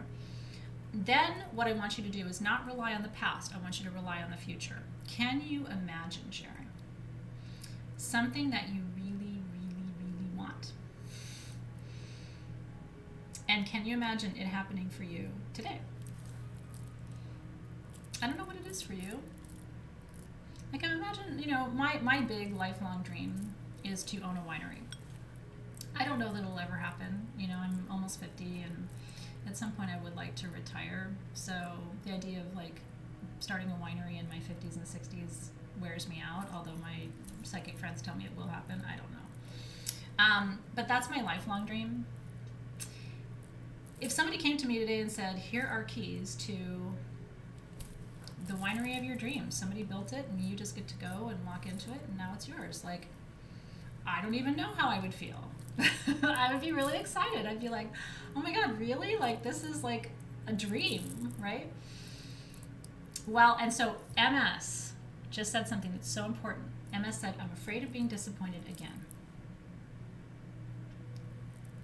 And I hear you. But I will tell you, that is one of the things that's important for you to look at, because the reason that most people don't manifest is they get all excited and go, oh, I'm going to manifest a wine. Let me play this out for you, okay? I'm going to manifest a winery, says Athena. Okay. But what if it doesn't happen? What if I don't have the energy? What if it's too expensive? What if I do it and nobody likes it? What if everybody hates it? What if my wine is really shitty wine? Really bad? What if I'm not good at that? Other people are better at that. I should probably let other people do that. Maybe I shouldn't do a winery. This is exactly what happens with 99% of people. The people who manifest something have found a way through Wu-Wei and through, hot cognition and through tapping into some of these energies and understanding their human design, all these things. They have gotten themselves out of that thing. Okay?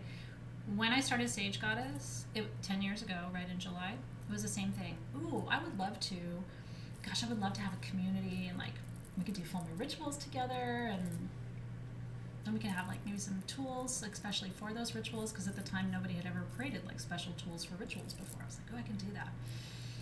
If I had sat there and gone, yeah, but that's hard and that's expensive, and what if everybody hates it? People don't want to talk about the full moon, do they? Maybe somebody else would be better at that. I should just let somebody else do that. I would have talked myself out of the whole thing.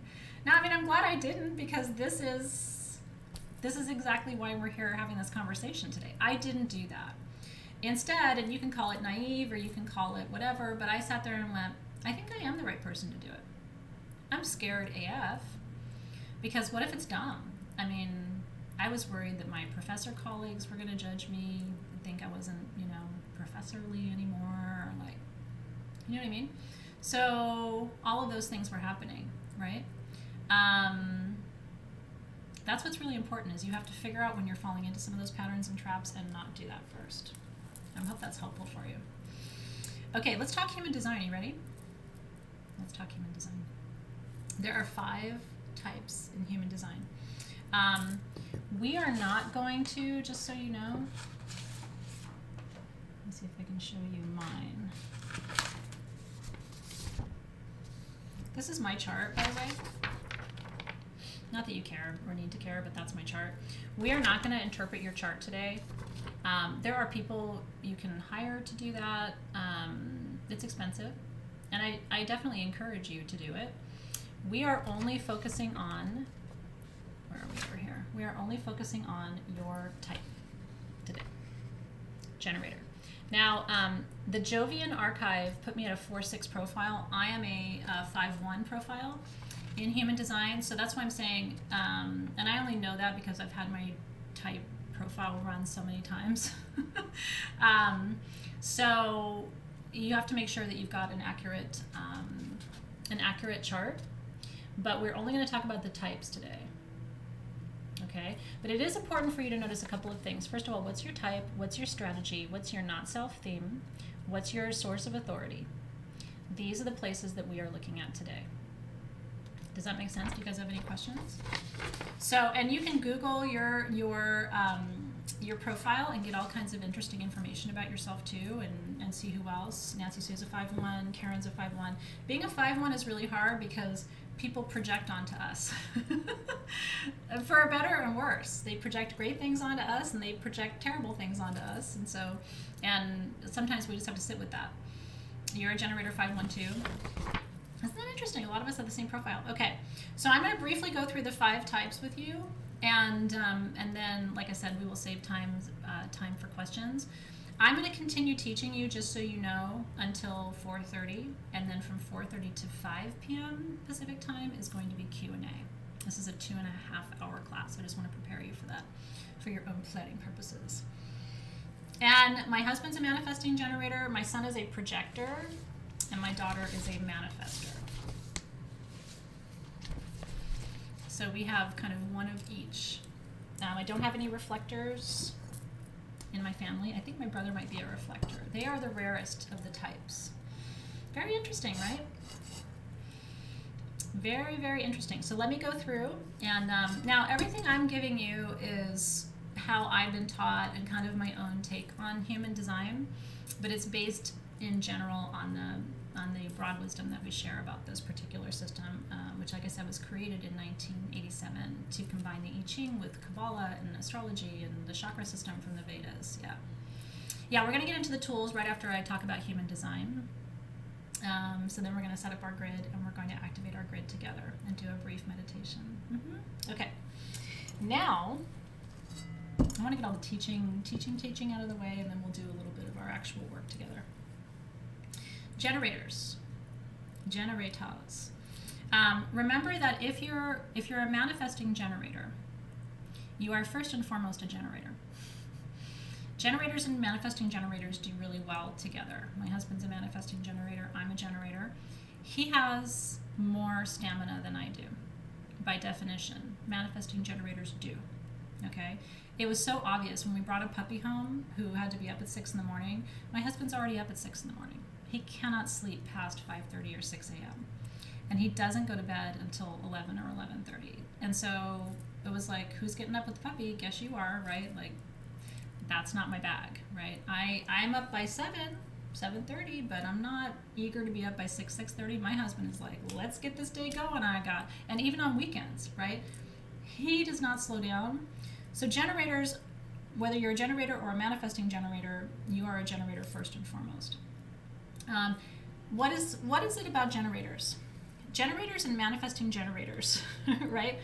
Have a really, they call it the motor in human design. It's where your energy comes from. Our energy comes from the sacral chakra.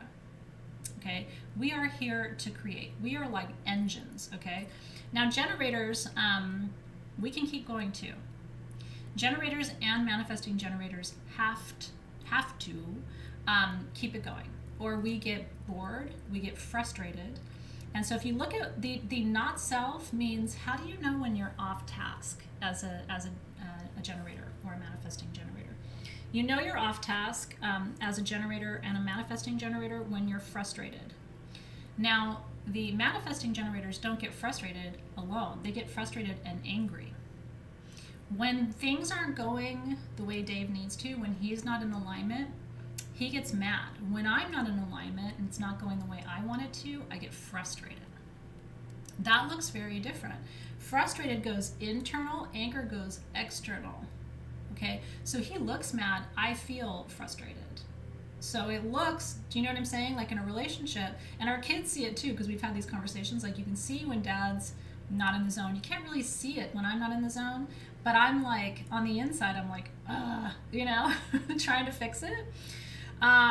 Generators have the biggest and most magnetic aura of all the types. People are attracted to generators.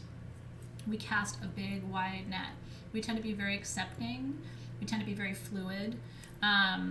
We tend not to overthink. And when we do overthink, that's what leads to our frustration. So if you're a generator and you're frustrated, first of all, not only is that the opposite of what you need for manifestation, because you can't manifest when you're frustrated, but that also tells you you're completely not in alignment. Something is off and you need to address it. Yeah. Now, in order to rest, generators and manifesting generators, you have to wear yourself out. That's why we work all the time. I can't rest unless my email inbox is cleared out. I can't rest unless I've answered everybody's questions for the day. I can't rest if the kitchen is a mess. I can't rest. I can't rest if I have a project that I only got 2/3 of the way through and it's still 1/3 of the way undone. So I have to completely wear myself out, or I will wake up in the middle of the night. And this is very common for generators and manifesting generators. This is another reason why, though, we are the people who, when the manifestors come up with a vision, we're the ones who finish it. Okay? When the manifestor says, I want to remodel this kitchen, who do you think it is 4 months later who's actually in the kitchen checking the tiles to make sure they're right and making sure the measurements are there? The manifestor's already left. They're like, I told you I wanted to remodel the kitchen. Duh. Now you, the generators and the manifesting generators, you go, you're going to actually do the work, right? And my daughter's a manifestor, so she's like, we should go to Disneyland. Woo! And the rest of us are like, when and how are we going to do that? And how much does it cost? And can we take the time off? And what day are we actually going to do? Well, we can't do that day. Well, the park opens at this time, so blah, blah, blah. And she's just like, I don't care. Let's just go to Disneyland, right? And so you can start to see how the dynamics of these relationships become very interesting, right? Now, the strategy is very important because this is the manifestation piece. So really tune in on what I'm going to tell you, because I'm going to go through the 5 strategies right now. This is the how, okay? Generators, you manifest by responding to needs. This is your success key for manifestation. I'm successful when you guys say, I want to learn about manifestation, and then I create a program to bring that to you. That's how I succeed. I don't succeed when I randomly go, I want to teach a class on olive trees. Really? Did anybody say they wanted a class on olive trees? No, I just like olive trees. I would have about 3 people in that class, right? Because my power is to respond. So I have to wait as a generator for someone to say, I want this, and then I can give that, and I will be successful. There's an energy of exchange there. Manifesting generators are a little bit different. They have to respond, but they also have to envision. They are the process people. If shit's gonna get done, it's because a manifesting generator at some point says, we're gonna do this, it's gonna be this way, and this is the road to success. Does that make sense? Would you take a class about olive trees, Stephanie? Honestly, I think it would be the most boring class I ever taught you, but I do love me a good olive tree. But I'm just saying, right? So your signature is how you know you're in a flow state. Which for the, to your point, for generators, it's satisfaction, right? So when everything's going well and I'm in that flow state, I have that deeper sense of satisfaction. So to manifest, you either have to be one of these types or you have to orient yourself to the energy of these types and recognize where you end and these other energies begin. Okay, if you're a manifester, you're going to be very good at idea generation, but you're not going to be good at the completion and the follow through. So you're going to have to pay more attention to that, create more of a process in place to actually see things to their completion, or bring people in to support you, or hire coaches and guides and mentors who are these types. There's a reason why people come to me for spiritual guidance. I'm a generator. I don't run out of energy, I don't run out of ideas, and I constantly can just keep the bus going, right? Like I could literally sit here today and teach you until 10 p.m. I don't think you'd want it, and I don't think you'd stay here and sit and listen to it. But I could do it. I have enough to talk about. Now, if I was a manifester, I'd be like, here's your 2 hours, bye. You know what I mean? Good luck, goodbye, on you go. That's the difference, okay? Now, manifesting generators, so the generators, we act, we take action. The manifesting generators inform and respond.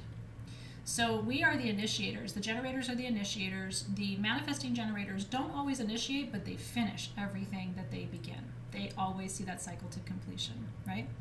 Jen Conrad, let me know where you're confused, girl, and I'm going to go back and explain things in a different way because I want to make sure you're following, so let me know. So generators have that sacral motor for creativity, right? And we are most successful when we respond to requests. Manifesting generators, they have sacral power, but they also have the throat chakra. Not only can they create, they can express it. And that is another one of their gifts. They're very good at not only carrying that process forward, but at communicating. They're good at getting people together. You need to do this. That person needs to do this. I need this from you. The generator's just going to go do it. Team SG would tell you, is this not true for me, you guys? I will just go do the thing. I won't even ask anybody or tell anybody. Half the time Claire's like, wait, you already did that? Like, I thought we were going to talk about that first. And I'm like, sorry, I forgot to talk about it. I just did it. That's not manifesting generator. That's generator, okay? So the 1-3, there are different parts of your chart. We're only doing the 5 main types of human design today. The rest of the chart, you can do research online, you can hire a coach. There's lots of human design coaches who will interpret your chart. It gets very expensive, I will tell you, but it can be very good for you to do that full interpretation of your chart if you would like to have that done. Okay, now, what else did I want to tell you about that? Manifesting generators, unlike generators, sometimes need a trial period. They get nervous. Generators will just go do things. Manifesting generators want to make sure it's going to be successful. So they're tentative, right? They just want to guarantee that it's all going to work out. Generators are like, forget it, I don't care. It's going to be what it's going to be. So just like I said for the generators, we get frustrated when we're off task. For the manifesting generators, you get frustrated and angry. And that anger sometimes can actually push people away from you. So you have to watch for that tendency too, because when that frustration moves to anger, it can kind of, cause people to feel repelled, right? Manifestors is the 3rd type. Different from manifesting generators. Zoe's a manifester. Their job is to inform, but not to act. They're the ones with the, we haven't gotten there yet, Nancy Anna. I'm on type 3 of 5. The manifestors are the big idea folks, but they are not the ones who are actually going to sit there at 3 a.m. and measure the tile for the kitchen. Okay, they're just imagining what the kitchen will look like when it's finished. They are here to initiate, to get the ball rolling, to start projects that other people will finish, which can make them look flighty.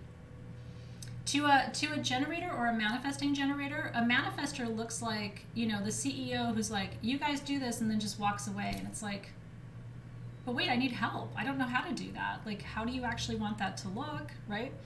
But they're very charismatic because people are like, ooh, they have such good ideas, but they can't follow through. Now, here's what I want you to notice. This is not a downside. We need manifestors. We need the big idea, the big visionary people on this planet. Not everybody's going to be the worker bees. We generators and we manifesting generators, we can get resentful, right? Because we're like, well, shit, now I'm the one who's got to pick this up and finish it. It's true. But we need the manifestors, right? Because they are the ones who bring those big ideas, and a lot of times they're very inspirational people. They're very courageous. They're not afraid in most cases of pretty much anything. They're just pure creation energy. Now they, when they're not self, when they're not on task, they're just angry. They don't get resentful. They just get mad. Zoe gets mad. When she's got a big idea and I say, well, I don't know about that. I'm not sure how to do that. I'm not sure if we can do that. She gets pissed, right? Because she's not asking me for permission. She's just saying, this is what I want to do. Because again, they're pure idea. They're pure creation. They're not thinking through the logistics. And when I, as a generator, go, okay, but then how are we going to finish this? She's like, forget it. I don't care. However you're going to do it. The goal for them, though, is peace. Manifestors want to be peaceful. They want to come up with an idea, give it to you, and then just go enjoy life. They're going to be in the pool with a cocktail while you figure out how it's all going to come to pass. And imagine parenting that. Like, okay, so now I'm going to clean up your room. Like, I'm going to take these dishes. I'm going to, like, what, right? Manifestors get burned out. Generators and manifesting generators, we don't get burned out.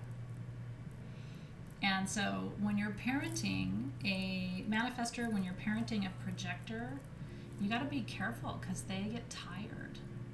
My husband had to really learn this about our kids because our kids are not us. Can you imagine having a generator and a manifesting generator, really successful people as your parents, and you come in as a manifestor and as a projector and you're like, I can't work that hard. I can't do that like you guys. I can't do this 7 days a week. I need a break. I need to watch YouTube. I need to zone out. I need to go play. I need to have a day off. I need a mental health break. You know what I mean? If you're not aware of these things, you can steamroll right over people as a generator and a manifesting generator. So the manifestor needs to have their anger acknowledged because they're not angry people by nature. They're only angry when they're not, when they don't have support or when they feel like somebody's putting the kibosh on their ideas, right? Projectors, woo, woo, woo. I'm raising one, okay? Projectors have to wait. They can't take action. They have to wait to be summoned. Once they're summoned, they move into an active role. Projectors are called the wise guides of the universe. They're like human spirit guides. Do you know projectors? I saw that Lauren is married to one, Rock's a projector.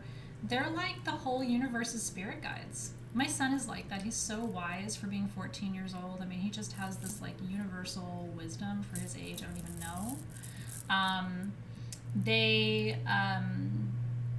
They have to really stop when they're overdoing, right? They need a break. And the biggest caveat with a projector is that these are people who often, people in social media who will say, oh, please see me, or I don't feel seen, or, because like, for me, I've never had that problem. I've never posted or said, oh, I don't feel seen, or could you see me? Like, I don't have that challenge. That challenge is almost uniquely in the domain of the projectors. Sometimes you'll see it with a manifestor here and there. Manifesting generators and generators rarely, I won't say never, say, please see me or I'm not being seen. Because they're always in the mix of things. In fact, they feel taken advantage of half the time. It's like, not only do I feel seen, I feel used. You know what I mean? Like, I feel like all people do is see me, right? When you're a projector, though, and you're in that role where you have to wait for life to summon you, you can often feel like, God, does anybody see me? Like, am I even here? Do I serve a purpose? Like, I'm behind the scenes, I'm guiding, I'm supporting, I'm nurturing, I'm helping people see what they need to see about themselves. And yet I don't feel like anybody sees me. Because they're projectors. They are what projects onto the screen, right? And they're not projecting themselves. They're projecting reality, they're projecting wisdom, they're projecting truth. So where do they come in, right? They're there to see other people, and the reality is they don't feel seen. So and they're very quiet. They tend to be very quiet people too, unless you get them talking. So like at the dinner table, I'll say things like, well, what do you think, Nick? Or, yeah, tell me more about that, because he'll get real quiet. And then when he steps in to say something, it's like it's so wise because he's been observing. He sees everybody. He's like, well, I understand her perspective, and she was sharing that, and if you listen to her, she was also, and it's like, yeah, but what do you think? What do you need? How do you feel about this, right? And so that is the main issue with your projectors, is that they need to be acknowledged, they need to be seen.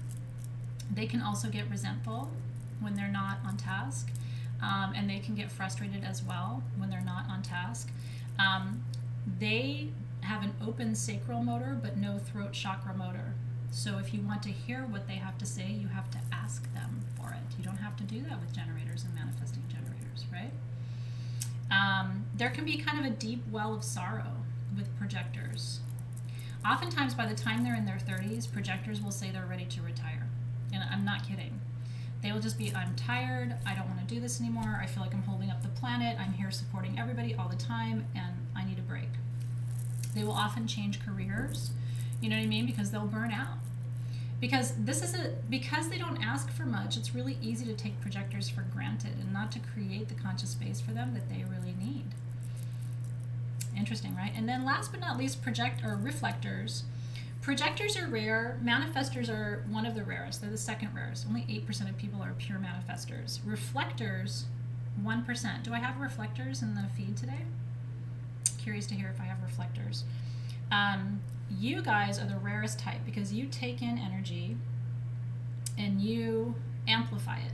You guys are the truest empaths in the human design system. All you do is feel and sense energy around you. And you guys have to recharge. Your energy shifts. You're like water.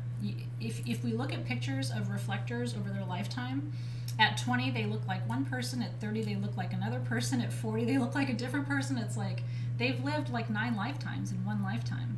And that's because they're so attuned with their environment that they become their environment. And so if they're in a good environment, they're happy. If they're in a heavy environment, like if they get into an abusive relationship, it can really take them down because they're like water. They flow and they become everything that's around them. If they're not healthy, this is the one thing about this type that's really rare. If a reflector is not physically healthy, there's something in their environment that's not healthy. When a reflector gets sick, usually somebody else gets sick too. It's almost like they're the litmus test, they're the canary in the coal mine. Do you know what I mean? So we have to look at our reflectors because they are reflecting the health of society, they're reflecting the health of the home. It's not really possible to be a type and not want to be it, at least as far as I understand with the system. But you might see if you're feeling drawn to a different type, maybe there's a message for you there for sure. Yeah, so we're going to talk about that in just a second, Jenny. Reflectors, by the way, need the most rest of any of the types. Projectors and reflectors are the least active physically, but they're the most active mentally and emotionally. Does that make sense? So I think it's 60% generators, and then 8% manifestors, 1% reflectors, and then the rest of it kind of makes up the rest of the 100%, right? Yeah, so let's talk about manifestation with these types. If you're a projector or a reflector, your strategic advantage with manifestation, then we're going to grid next. If you're a projector or a reflector, your unique advantage, and hear me on this, is that I don't have to teach you about cold cognition versus hot cognition. You guys already get it. I have to teach generators and manifesting generators about cold cognition because we're so focused on outcomes that we forget how to engage the creative. We're so often in our heads that we're not even in our bodies, truly. And so the process of manifestation is actually, when you think about it, becoming the best of all of these types. Because you need to be able to take on the energy that's around you, but not to the point where it disables you, right? Where it takes you down if it's not good. You need to be able to take projects from beginning through completion. You need to be able to come up with big ideas. And so what I'm teaching you today is find your profile, figure out what you need, lots of rest, lots of support. You need to activate your sacral chakra. Most of these types have a sacral orientation, which means you need to get into your body, the kegels, the tension that you need to build, the excitement, all of that applies to these types. But then ultimately what you want to do with manifestation, and this is why I started with Wu-Wei, is you want to harness both the benefits of your precognition, right, overthinking, process orientation, outcome focus, with the benefits of the hot cognition. Getting out of your head, allowing yourself to fantasize, right? Allowing yourself to breathe life into different possibilities, getting out of narrow mindsets, right? Trusting the process, surrendering to the universe. And ultimately, if you do these things, no matter which type you are, you will find happiness and satisfaction. Because ultimately, these 5 types are really, when you put them together, it's the most effective alchemy for manifestation. And so you already are 1/5 of that. And so tonight what I'm hoping is you're learning, okay, so I'm a projector. Let's imagine. So first of all, I need to recognize that sometimes I'm not going to feel seen because I'm behind the scenes. You know what I mean? And I'm guiding everybody else. I'm here to be a steward. What is the gift in that? Well, the gift in that is I really understand people. And so I'm probably good at manifestation because I can sense people, I can figure out what they need, and then if I engage that generator energy, I can figure out how to bring that thing to people. And through my sacral chakra, I can learn how to manifest. Does that make sense? So you start to kind of put all the alchemy together of everything I've been teaching you today, and you ultimately become a complete coherent form of these different types. So how does a projector manifest? Well, let's talk about that. I just said basically the answer to a page, but let me say it again just in case it wasn't clear. My son is great at manifesting. He's got great relationships. He's very successful in baseball. But his secret to manifestation is 2 parts. First of all, one of his secrets is his superpower is understanding people as a projector because he's the human spirit guide, right? People trust him. He's wise. But he also understands where his blind spots and limitations are. He doesn't have all the stamina in the world, so how does he cultivate that, right? So in order to manifest, he takes the best of his type, and then he builds the skills he doesn't have to take the projects through to completion, or he builds a team. On Team SG, I've got a great balance of projectors, reflectors, manifesting generators, manifestors, and generators. And at the head of the company, me and Dave, we have a generator and a manifesting generator. Alexis is a manifesting generator, right? So we have a lot of people in the organization who are projectors and who are reflectors too. That's exactly right. So you start to, when you build a team, you want to think about these things. It's almost like earth, air, fire, and water in astrology, right? If you have all fire signs, great, but that's not the best environment. You need people who can feel into things. You need air signs for clarity. You need earth signs for grounding and stability, right? Like if we, ultimately the goal, do you see this, is balance. As a generator, I've got to have projectors and reflectors. I need to understand people. I need to soften and surrender. I need to be reflective as a practitioner, but I need those people around me. Does that make sense? Ultimately, MK, that's kind of the goal, is to be a little piece of all 5 of the types. They say, Cynthia Coutre, that it's not like, it's sort of like the Myers-Briggs where it doesn't change over time. But what I would say is do the test again in a year. Now this is based on your astrological chart, by the way, so that information is not going to change over time. But there are some quizzes, human design quizzes online, that just ask you questions, like open-ended questions, and you might find that your type changes if you take one of the more holistic, open-ended assessments, right? Get your team. Very few people manifest anything on their own. So give people the quiz, when you're hiring. Make that part of your hiring process, right? And I bet you if you were to look around your life right now, you already have a balance of these other types in your field too. Okay, now I did want to share with you really quickly, before I forget, two things, and then we're going to grid, and then I'll have Q&A time. Well, thank you for that. And I will tell you, it was not intentional. I mean, I didn't incorporate human design into my current team dynamics. I didn't incorporate the Myers-Briggs, but we have a really nice balance of introverts and extroverts. We have a really nice balance of the manifestors, projectors, reflectors, manifesting generators, and so on. Because if you set the intention for success, the universe is going to magnetize to you the different people. Just like even in your own family unit, you probably have some balance and equilibrium, right? So you have to watch out for burnout. That's exactly right. What do you do in those between states of not believing in yourself? So this is a great question from Ames Alchemy, and I really want to take a minute to respond to that. When you find yourself losing faith, the reason human design is so important is human design tells you about your stamina, okay? If you're a projector and you find yourself losing faith, it's probably because you don't feel like anybody has faith in you and what you're doing. And so what you need to do is adopt more of a generator or manifesting generator mentality, right? And remember this too, when you feel like you're discouraged, remember to get out of the discouragement or fear. These are all cold cognition. So you have to get into hot cognition. How do you get into hot cognition? Open space, nature, music, frequency work, mantra, meditation. All of these things are ways to get you out of that, I'm alone, I can't do it, nobody believes in me, nobody sees me, I'm a failure. That's all right here. Over here is like, I'm part of all creation, I can do this. Remember me telling you this, okay? Remember me telling you this. When you have a big dream that you want to manifest, and I mean a big dream, you're going to look at yourself and say, can I really do that? Can I, Athena, really do whatever that is? And the answer is probably, in some ways, no. You know what I mean? Like, I don't think I can do that. Like, we have this default, like, I can't do that. What I do for myself, and maybe it'll be helpful to you too, because I have moments when I'm down. I really do. We all do, right? We're all human. I literally will say to myself, can I do this? Maybe not. Can spirit do this? Whatever you call it. Can God do this? Can source do this?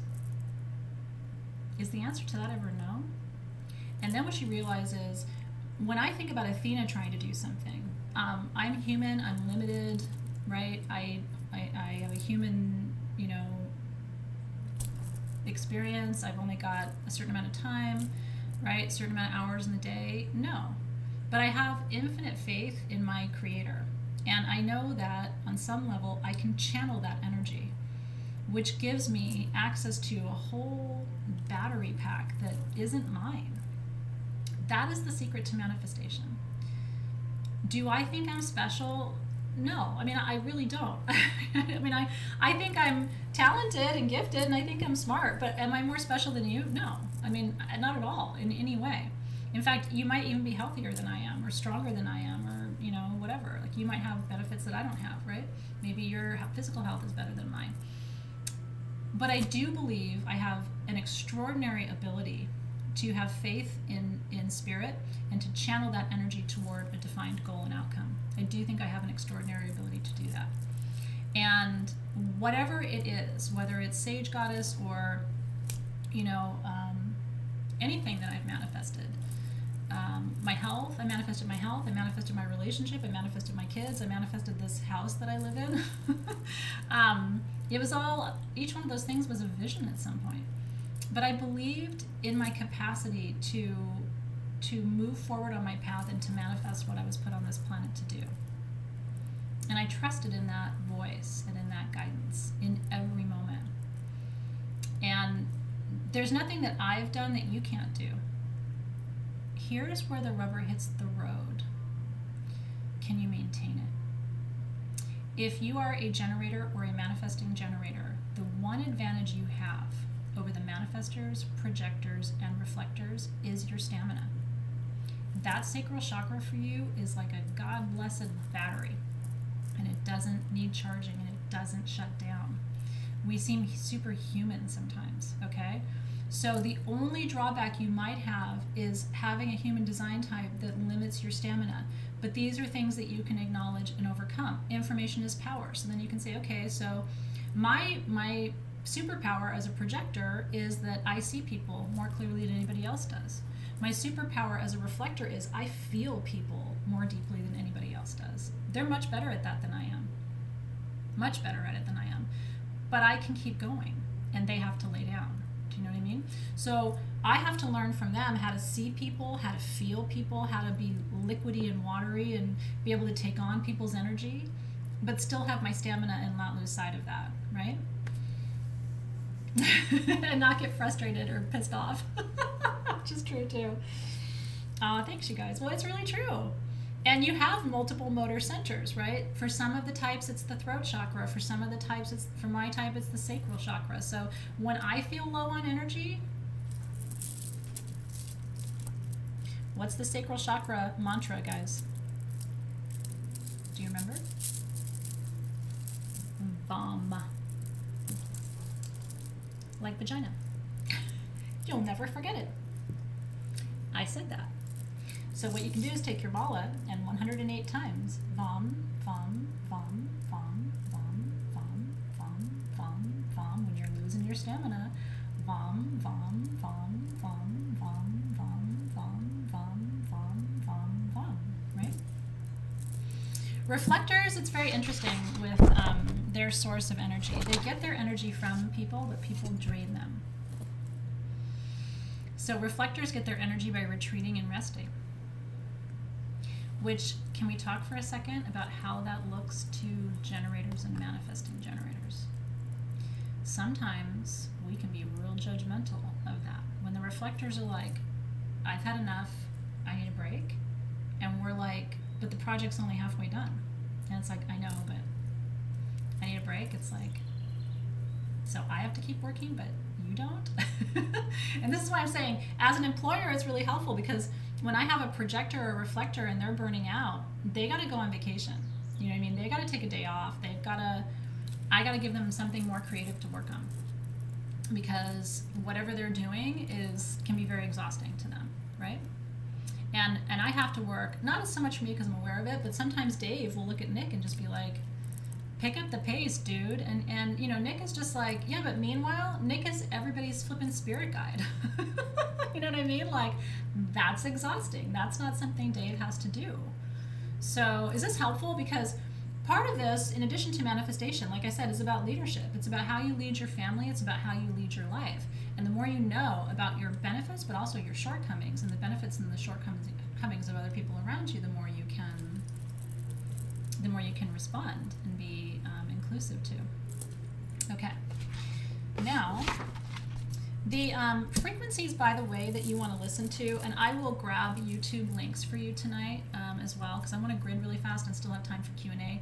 We may end up going over the 2.5 hour mark. If you need to sign off, you can always come back and watch the recording afterward. I want to cover everything, and I'm trying not to rush through it. I know it's a lot for today, but I will try to keep it as concise as I possibly can. The frequencies that I like to work with for manifestation, the two best in my opinion, 963 and 432. These are both considered God frequencies or source frequencies. They activate the upper chakras, which is very helpful. 639 is a great frequency because it opens you to the frequency of love.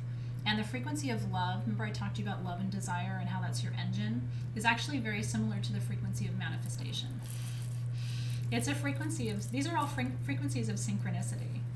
And once you raise that vibration of synchronicity, that's how you start to attract energies to you. Yeah, so those are the three that I really like to work with, 432, 639, and 963. And I'll post some examples of those from YouTube for you later today. Okay, good. I'm glad you're here and I'm glad you're enjoying it. Okay, so let's do some gridding. And if there's some time, I would like to briefly touch on the hermetic principles today, but we'll see. That may have to be like kind of a part 2. It's a very brief little part that I wanted to talk to you about, but it is kind of important. Let's see. Okay. Yeah, the frequencies are 432, which is always going to be your God frequency, your source frequency. 432 is like universal. A lot of really powerful music in history has been composed at 432 hertz because it's the God frequency. 639 is your love attraction frequency. And then 963 is kind of the ultimate upper chakra, crown chakra connection frequency. Yeah. Yeah, there sure are notes for this class. Can you imagine if there weren't? It's a lot of 411, kids. You're doing great, though. I'm very proud of you. And I want to talk about the worksheet, too, before we sign off for the day. So let's come over here and have some fun for a few minutes. If you have your tools for the class, this would be the time to get those tools cooking. If you don't have your tools for the class, that's okay. You can watch mine and enjoy what I'm doing. We do have some manifestation incense sticks that we made in-house at SG with the same notes from the perfume. And the perfume is your frankincense and myrrh and patchouli, and there's balm of Gilead in there. So what I like to do first was something like this. Light it up. And then you can just bring it around your tools. This is good just to burn throughout your space too. Just bringing a little bit of that energy through the space.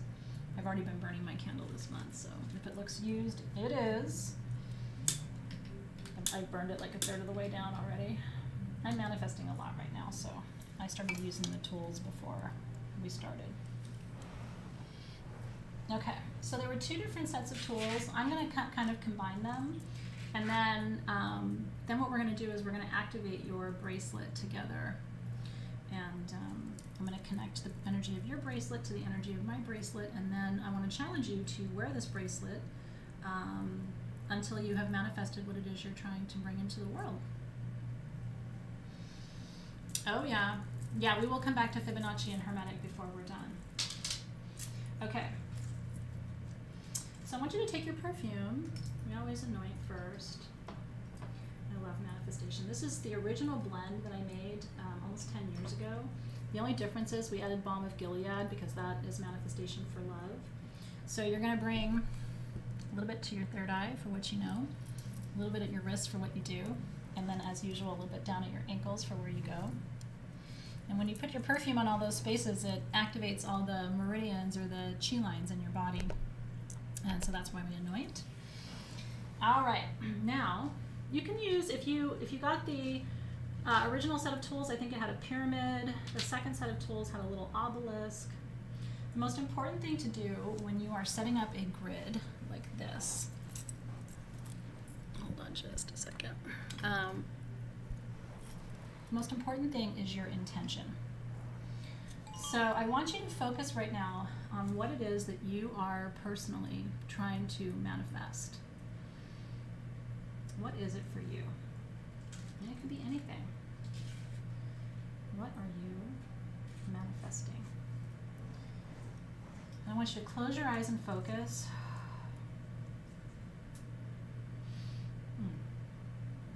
Your left hand is your receiving hand, so I'm just pulling that energy toward myself right now of what I'm trying to manifest and create.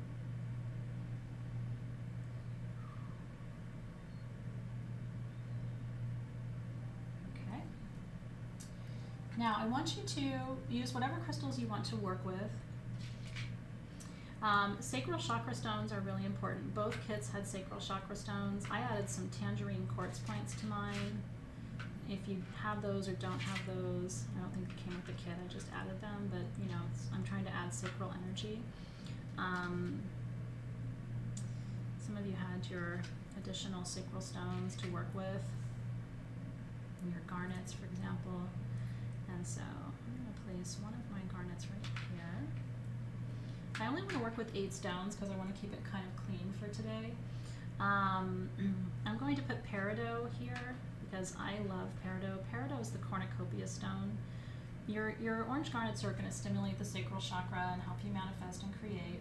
Your peridot is going to bring you the cornucopia of everything that you're trying to call into present time. Peridot is really an underestimated stone for manifestation, in my opinion. It's very, very important. So we put peridot in both kits. I'm really good at getting in my own way, you know, self-doubt, self-worry, all that stuff.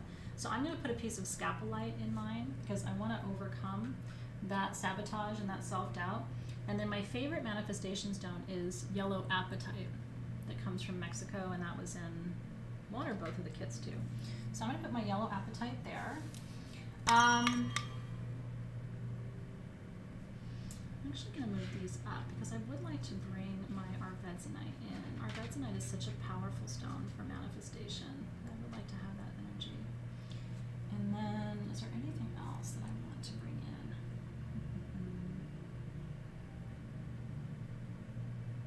I think I'm going to bring in the yellow aventurine, because solar plexus is another place where I get hung up. Like, I need to remember that I'm powerful enough, worthy enough. A lot of times I have self-esteem issues.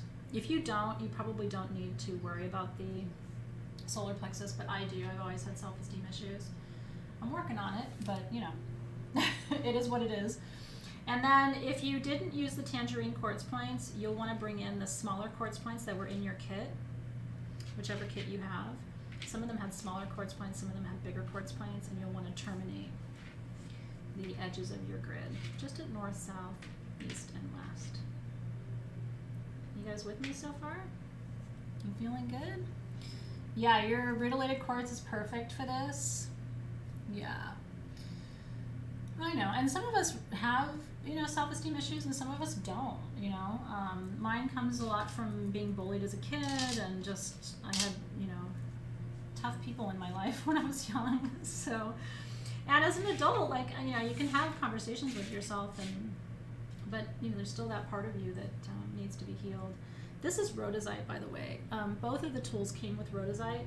I am going to put the one little rhodozite crystal right in the center because it's small, but rhodozite fast forwards everything. It really does.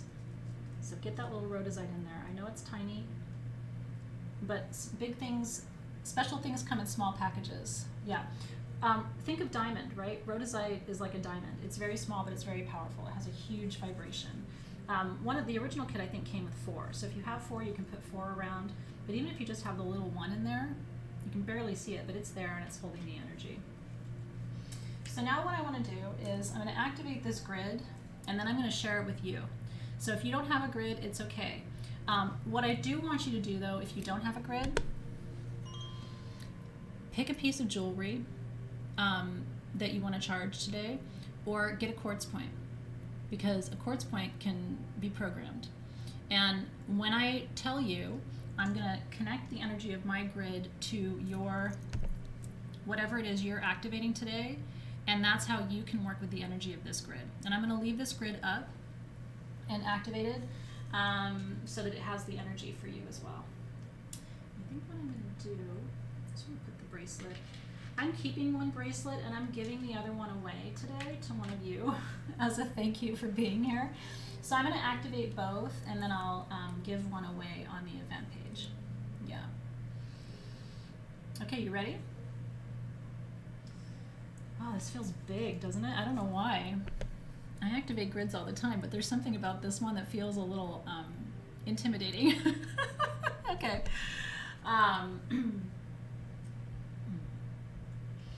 I activate this grid to manifest my intentions in perfect time and in full alignment with the highest good of all beings on this planet at this time. And you sure can, Miss Jade. You can activate before or after if you want to glue your pieces down.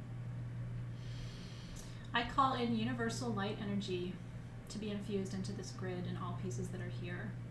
I ask that this energy of this grid not only bless me and my intentions, but that this grid is also available to bless all of you in your intentions, no matter what they are and no matter where you are. Doesn't it feel big? I know. Amen. Aho. Woo, I get chills all over. So it is. It's beautiful. Okay. So I'm going to start. This is north in my room. This is south. This is west. This is east up here. So I'm going to start in the east, activating quartz for magnification and programming and back to quartz. Activating tangerine quartz for sacral chakra activation and back to quartz. Activating arvezanite for manifestation and back to quartz. Activating this beautiful orange garnet here for expansion, for empowered creation, for Shakti energy and back to quartz. Activating this rutilated quartz bracelet for transformation and blessings and back to quartz. Activating quartz for programming and back to quartz. Activating tangerine quartz for sacral magnification and back to quartz. Activating peridot for complete abundance and manifestation and back to quartz. Activating quartz for programming and magnification and back to quartz. Activating tangerine quartz for sacral chakra expansion and back to quartz. Activating golden aventurine for self-confidence and self-worth and for belief in myself and back to quartz. Activating scapolite so I stop making dumb mistakes and getting in my own way and back to quartz.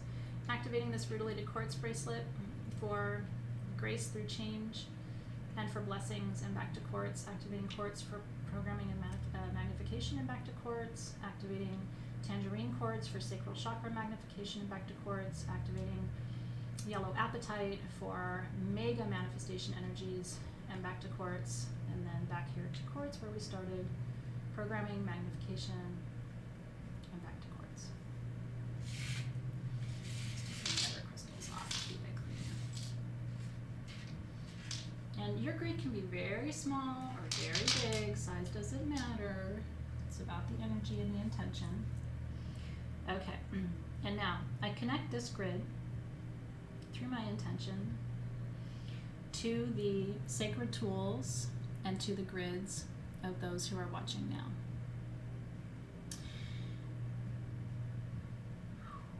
And so I'm just sending that energy through to you. Let's see if I can get a really good focus on that quartz point. I'm trying. Can you see it really close? For you.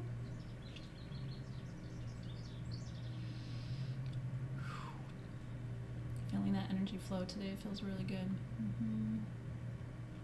Bracelets. Okay. I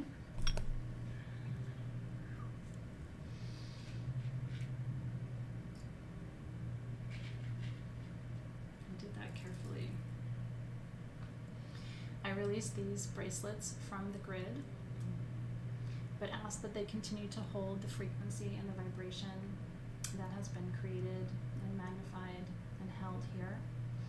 I ask that my bracelet is a blessing to me and that the second bracelet goes exactly where it needs to go to the person who needs it most and blesses them with joy, abundance, health, everything that they held in their heart today as they did this work with me. And together we say, Amen, Aho, and so it is. Now your kit came. I'm going to put my bracelet on. I'm going to put this on my projecting hand for now because I'm kind of sending that energy out into the universe. And then this one I'm going to gift to one of you. Your grid came with, your kit came with seed paper. And this actually has little wildflower seeds in it. So what I want you to do, I'm going to do mine tonight. I would like for you, I know it sounds weird, but I would like for you to write this on your grid, okay, because this has become sort of a sacred space for you. So later on, I want you to sit down, I want you to write what you're manifesting. You can anoint the paper with the oil too. It's a nice way of connecting all the energies. And then I want you to plant this in the east. If you don't have a garden, get a little pot with some dirt on Amazon. You can do that. And just put it in the eastern part of your apartment or your condo or your house, wherever you are. Okay, and it will sprout. And when it does, that is such a sign from the universe that your intentions are coming to pass. Woo! Big energy. Big, big, big energy. Beautiful, beautiful.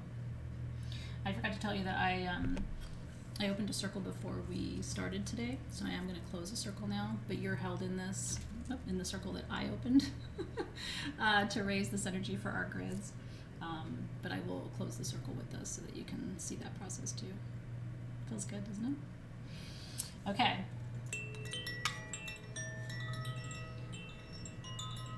Cheers to a new cycle, new creations.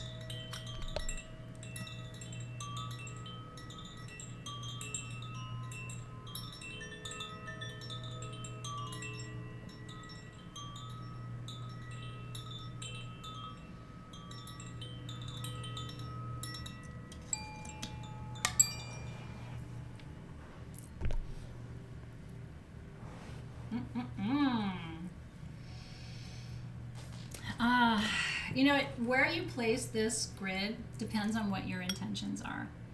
What we can do, what Alexis and I can do, is we can post the Bagua map, which is kind of the map of energy in your home or space, and we can post that on the event page.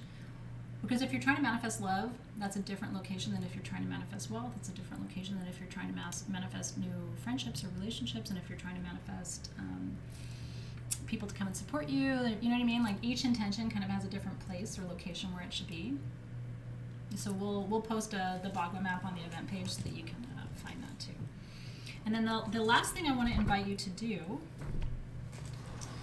with this little sheet right here is, hold on just a second, I want to give you the exact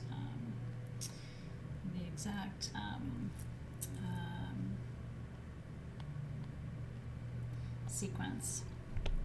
I have a lot of things memorized, but not everything, so let me show this to you. Okay, this is what I designed that I had Alexis and team create for us. This is called the Fibonacci worksheet, okay?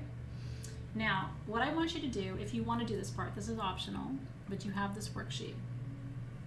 Write the whole sentence right here of what you're trying to manifest. I am manifesting abundance and wealth, whatever it is, okay? Now the Fibonacci sequence goes 0, 1, 1, 2, 3, 5, 8, 13, and so on, okay? The reason you have these lines in this shape is the Fibonacci sequence is actually how nature creates, okay? So what I would write if I was doing this, okay, you're basically fleshing out the details, okay? I am creating wealth and abundance.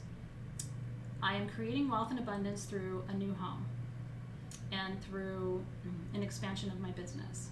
The expansion of my business will lead to new relationships. New relationships will bring love and support. Love and support will bring happiness and health. Health will bring comfort and ease. Ease will bring, you know, I'm just sort of, you know, going off of the top of my head, but ease will bring peace, and peace will bring rest, and rest will bring recuperation, and recuperation will bring strength, and strength will bring, you know what I mean? And so, because the details are where the magic happens, and so the main reason I did this for you is people come to me all the time and say, I want to manifest money, but, and I'll repeat the sequence in just a second. They want to manifest money, okay? And let me walk you through this for just a second. They don't think about the details, okay? So they go, okay, I want money, money, money, money, money. Then they manifest money. Do you know what money brings? Money brings complexity, right? So then they're like, well, but I didn't really think about what that would mean. Like, if I had more money, then maybe I'd have to move. And if I had to move, then I would be in a different place from my family. And if I'm in a different place from my family, then, you know what I mean? So this is where people sabotage themselves. They don't think through the details. So the reason I made this for you is that I played with it. And what I realized, I did it with my winery, okay? My little winery dream. I'm going to manifest a winery. And what I realized as I was doing my Fibonacci is, and this is powerful, you guys, I'm not ready for this yet. My kids are still in school. I can't move to Napa. Do you know what I mean? What I realized in doing this is I'm not ready to manifest my winery yet. So I'm not actively focusing on it right now, because when I do it, I do want to move part of the year to Napa, and I do want to have, you know what I mean? But I'm here, and I'm in the South Bay, and I've got Sage Goddess, and I'm, you know, it's enough, right? And my kids are in school and are going to be for the next 6 to 8 years. Like, so if I hadn't thought that through, what if the universe starts to magnetize everything and bring it in, and all of a sudden I'm like, whoa, whoa, whoa, whoa, whoa. A lot of times what we think we want to manifest, we're not quite ready for. And you don't really know that until you go through the process of articulating all the details. Does that make sense? So let's play that out. Like, okay, people say, oh, I want love, I want love, I want love. Okay, let's manifest love. But what would that mean? Right? So what are you willing to receive as you receive your manifestation? There are details you need to think about. And again, this is the stuff that in law of attraction, they just go, oh, poof, I'm going to make a vision board, and then, oh, there's going to be a winery. And it's like, yeah, but are you ready for that? Should you start somewhere else, right? Should you start somewhere closer to home? Should you start with something that you actually can see to completion, right? Like, these are the things where, and you can have a 6-year plan or a 10-year plan, or in my case, mine's more of a 20-year plan, but it's not a today plan. So I would rather spend my energy today manifesting things that I can work with today. Do you know what I mean? Does that make sense? So the details are everything. And it will teach you too. Like, you think you're ready for something, and it's like, oh, I don't know if I'm ready for that yet. So when people say, well, why am I sabotaging myself? Well, because you're not really thinking through yet all of the different ways. Oh, I want kids, I want kids, I want kids. As a mother of 2, I would say, think on that. I did this with a friend of mine. She was like, I think I want to have a baby, right? And she's in her late 40s. And I'm like, it's going to change everything about your life. And she ended up deciding she didn't want to have a child. But we really had to have that conversation, because having kids is a big thing, right? So that's the Fibonacci sequence. And again, the pattern of numbers, you want to take your intention. Here's how I do it. You want to take your intention, which is 1, and you want to add a second detail. That's another 1. Then you want to add 2 more details, sorry. Then you want to add 3 more details. Then you want to add 5 more details. Then you want to add 8 more details. And what you're doing is you're giving the universe all of this crystalline information to go on, so that it knows what to bring to you. That's how the Fib sequence works for manifestation. So again, it's your first intention, and then a second detail, and then you do 2 more, and then 3 more, and then 5 more. And you can keep going. I mean, I'm envisioning you're adding lines here, and you're giving more and more and more and more detail. And then what I want you to do is, at the end of the year, like, save this with your new moon intention journal. I want you to look back at this and go, no way. Like, not only did I manifest this thing, but look at all the other things that I manifested along with it. Because not only are you raising one intention and really focusing there, but now you're giving the universe all this juicy detail to focus on, right? Once you've done all of this, which is cold cognition, then you have to get into the creative zone of hot cognition and let go of how this is going to happen. Let the universe work on that. That is the Wu Wei, right? That's the not doing. That is just the being, allowing, attracting part of it. But then you have to know what your stamina levels are like, and what your blind spots are, and all of these things that I've been teaching you today, which are all part of this. Does that make sense? Yeah, make a bunch of copies. And somebody was like, well, I can't print it out. And I mean, you know, this is no offense to me or my graphic design team, but this is not rocket science. You know what I mean? Sit down, draw a nautilus, and get to work. You actually don't need a real pretty worksheet to do this. It's just boom, boom, and then start drawing your lines around and flesh out your ideas, right? And this can become a grid too. Imagine if you put a crystal, I would do this. Imagine if you put a crystal on each one of your things that aligned to it. So you write, I'm going to manifest love, you put a rose quartz there. And I'm going to manifest, greater love is going to bring me greater happiness. And then you put an ocean jasper there. And greater happiness is going to lead me to inner peace. And you put a celestite there. And inner peace is going to lead me to deeper rest. Put an amethyst there, right? And all the way around, right? And it doesn't have to be a Fibonacci, like, and you know exactly what Samantha Bluzak said. It could just be a list, right? It's a great question from Angel, and it's good to segue into Q&A now. I'm at your service, by the way. So our class is pretty much complete. I'm going to talk briefly about the hermetic principles kind of as we wind down this process together. I do want to, because I opened the circle, I do want to close the circle. And just thank the guardians of the gateways for being with us today. So releasing north, releasing west, releasing south, and releasing east. And I want you to really visualize, like I can feel it coming through my body. It's like the energy of your dreams, just give it away. Yeah, send it up on angel's wings, as I always say. And then let the universe surprise you. The less you do and force, the more you'll allow and embody, and that's the real magic. Yeah, you can put all the things on the heart. I love that. However many you want. It's up to you. Gridding is awesome because gridding is, when I think of grids as, should have something to drink after 3 hours. 2.5 hours. When I think of grids, I remember I was talking to you earlier about reminders and cues, right, from Confucianism. That in order to manifest, we have to set that intention, and then we have to create an environment that supports the frequency of that intention. And grids are one of my favorites in terms of environmental cues and talismans that you can keep in your space to reflect and magnify that energy. Let me go back up in the feed. I'll try to get to as many of your questions as I can. Should you have a different sheet for each thing you want, Denise Rodriguez? Yeah, I think you should, because unless they're all connected. But if you're trying to manifest a new home and you're trying to manifest a new relationship, those are kind of different conversations with your creator. And if you're gridding, those would be slightly different stones in the grid too, depending on those intentions. So you've been Kegeling this whole time. Jeline is really tightening it up down south. That's impressive, girl. Angel asked, do we try to manifest our big dream or start with the small ones leading to it? I'll tell you honestly, Angel, I'm kind of a quick win kind of girl. And I think it's because I'm a generator and I'm constantly going and I need a little bit of something to keep me going. So start with something small and play with it. Watch the universe. I would say maybe do one of your small things and one of your big things at the same time. Give the universe something to chew on. Let's see. Yeah, and if you don't have your worksheet, we'll make sure you get it. Sarah Briner, what do you do when you're manifesting? You're a manifesting generator, but you don't have any physical energy because of health issues.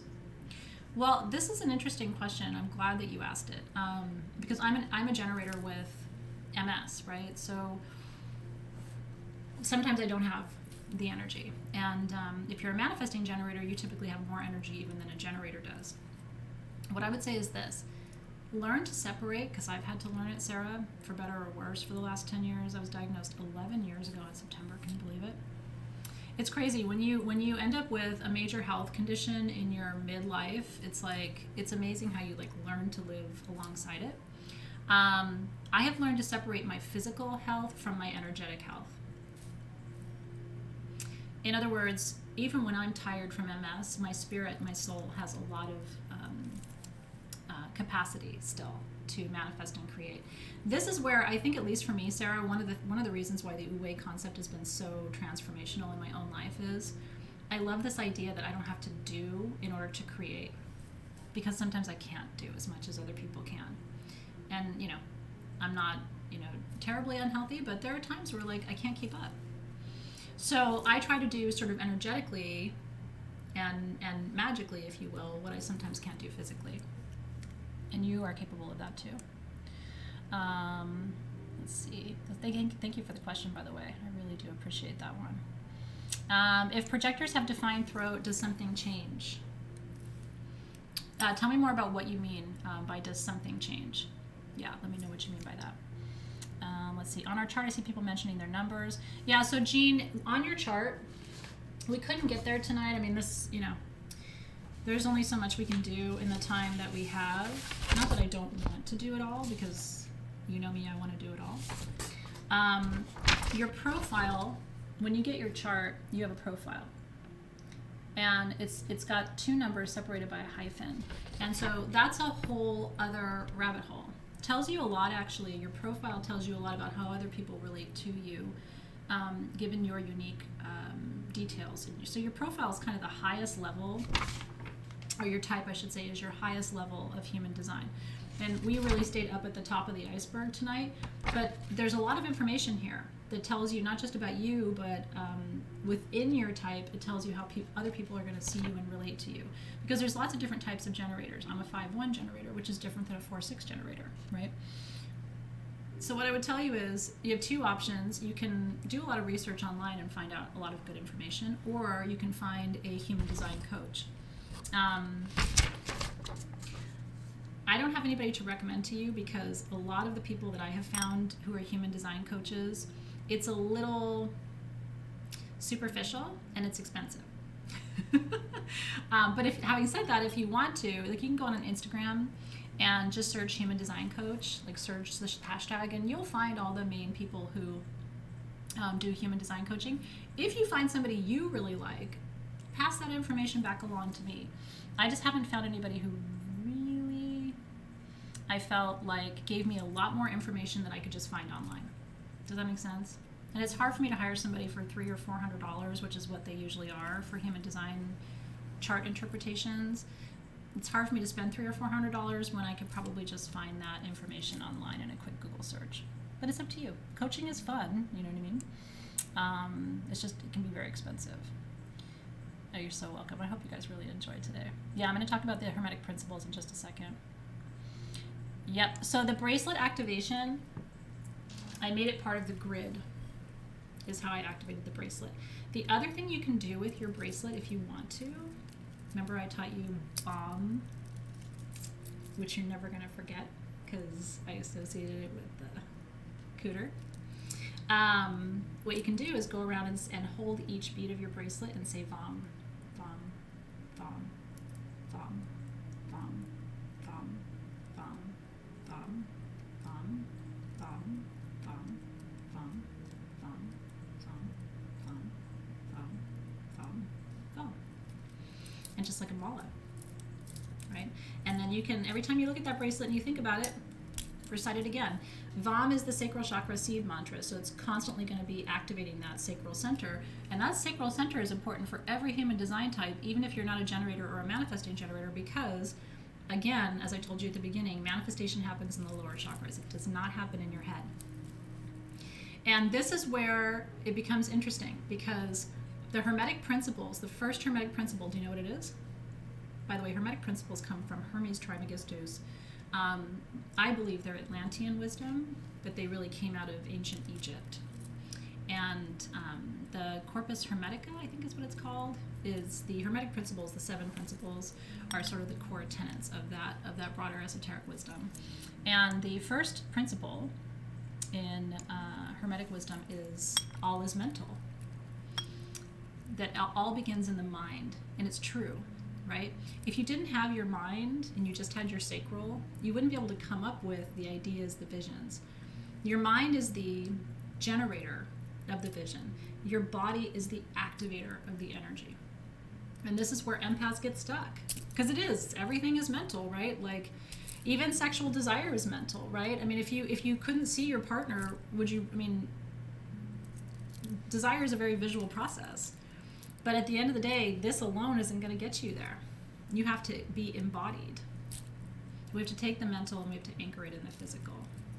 So that's an interesting kind of tie-in between the process I was sharing with you today, and especially the human design principles around creation and sacral energy, and then the connection to the hermetic principles too. Let's see. You mentioned that some of the HD profiles cannot manifest. Which ones are those? I think they can all manifest. They don't manifest the same way. I know very successful reflectors. I know very successful projectors. And I mean financially successful, professionally successful. The way they manifest is different, though. They are expert noticers of things. They're some of the most successful coaches. I mean, if you have a coach, you really want that person to be a reflector or a projector. Because they're going to see things in you that even you aren't aware of. Have you ever had a coach like that where you're, God, they really see me. They see things that even I don't see. Generators are great. We're great, right? Manifesting generators are great. But we can't, it's not our job to be able to reflect and see and project. That's a whole different type. And in fact, for us, sometimes that's just like, it's not enough. You know, we have to have actual task. We're very action oriented, right? So hopefully that makes sense. I think everybody manifests. It's how they manifest, and it's the expectations we have of them too. We can't have. Is it okay if I put your bracelet on? That way I won't forget. I'm gonna wear your bracelet till I give it to you. Whoever wins this one, I'll put it on the event page later. We can't have generator and manifesting generator expectations of projectors and reflectors and manifestors, because it's unfair. It's just unfair. It would be like putting somebody on a treadmill who's never worked out before. It's like they're like, and you're like, keep running. It's like, it's not fair, you know. The number sequence again is, we'll post that for you. 1 1 2 3 5 8 1 1 2 3 5 8 13 21 34, but it goes to infinity. Remember, the fifth sequence is the nautilus, right? It's the never-ending spiral, so it goes to infinity. Thanks for being here, you guys. I really appreciate it. How do manifesting generators recharge when they are on burnout? That's a great question. They don't. Manifesting generators and generators don't recharge by relaxing. In fact, I'm going to make a bold statement. I don't really know. You can check me, Alexis. What's your type, Harmony? Do you know your human design type? I'm just curious, and I can't remember Claire's. We don't know how to relax. We don't. When I go on vacation, I bring craft supplies, I bring my computer, I bring my journal, I bring, I'm still online. Like, I'm going on vacation in the middle of July. I'm still going to be working. I mean, maybe not exactly the way I work most of the time, because I do need to have a little bit of like downtime. But if I don't know how to not work. It's just what I'm here to do. So we recharge through self-care, but not necessarily through taking time off. We recharge by, taking care of our bodies. We recharge by, a great thing for manifesting generators and generators is massage, because it gets you into your body. Like, I'm forcing Dave on Friday to go have a massage with me, because neither of us has had a massage in about 2.5 years. And I really like massage, but I got really busy before the pandemic, and then pandemic. So I hope that helps. Like, getting into their bodies is a great way. But if you say to a manifesting generator, hey, you're burned out, you need to take a week off, that would actually make them more anxious, because they're really not sure what to do when they're not doing. The 4 tiny crystals, can you glue them to it? Yeah, you can absolutely glue all your crystals to your grid. This is my favorite grid. It really is. I work with this grid every day. And it's glued with E6000. I could throw it at you and these crystals wouldn't even come off. Oh, I'm so glad you like the candle. That makes me really happy. Okay. Do people get jealous of you when you're in the zone? Probably. Have compassion for jealous people. I was a jealous person once. I can honestly say I'm not jealous anymore, because what I've learned through these last 10 years with sage goddesses, nobody's really got it better than you do. Not when you really peel back the curtain. You can look and say, oh, a celebrity, I wish I was them. And then you realize, then you learn later that they had a terrible divorce or whatever. Or you could say, like, I've had people say to me, oh, I wish I was you or whatever. It's like, really? I don't think you do. Like, I have an incurable degenerative disease. Like, and you don't. Like, would you really want to treat, so it's just like, what I've learned is nobody really has it better. They just have it different. And what you see is like something really hard for you might be easy for somebody else, and vice versa. But I think once you figure out who you are and what your soul gifts are, and you have enough courage and wisdom to be able to activate it, I think you lose that kind of jealousy thing, and you stop caring whether people are jealous either, because you realize how short-sighted that is. Ultimately, people learn, sort of one way or another. Dita says, can we manifest during a waning moon? Yeah, of course you can. I mean, that's where we are now. We have a new moon on July 9th, my dad's birthday. So you can manifest at any phase. You're more apt to manifest during a waning moon what it is you're trying to release than what you're trying to attract, but you can manifest at any phase. And remember, the closer you get to a new moon, that's initiation energy. So what you may want to do is reactivate this grid the 8th, 9th, or 10th of July, when we have all that new moon energy. There's really like a cosmic force of initiation. That's a great suggestion. Yeah, as Carrie says, reflectors and projectors just stare into the abyss to rest. They have to rest. And that's a big takeaway from tonight, right? Get them in the water. Like Nick is really tired and burned out right now. He's a projector, and he's been playing baseball. He's been at camp and been having private lessons because he's gearing up for high school.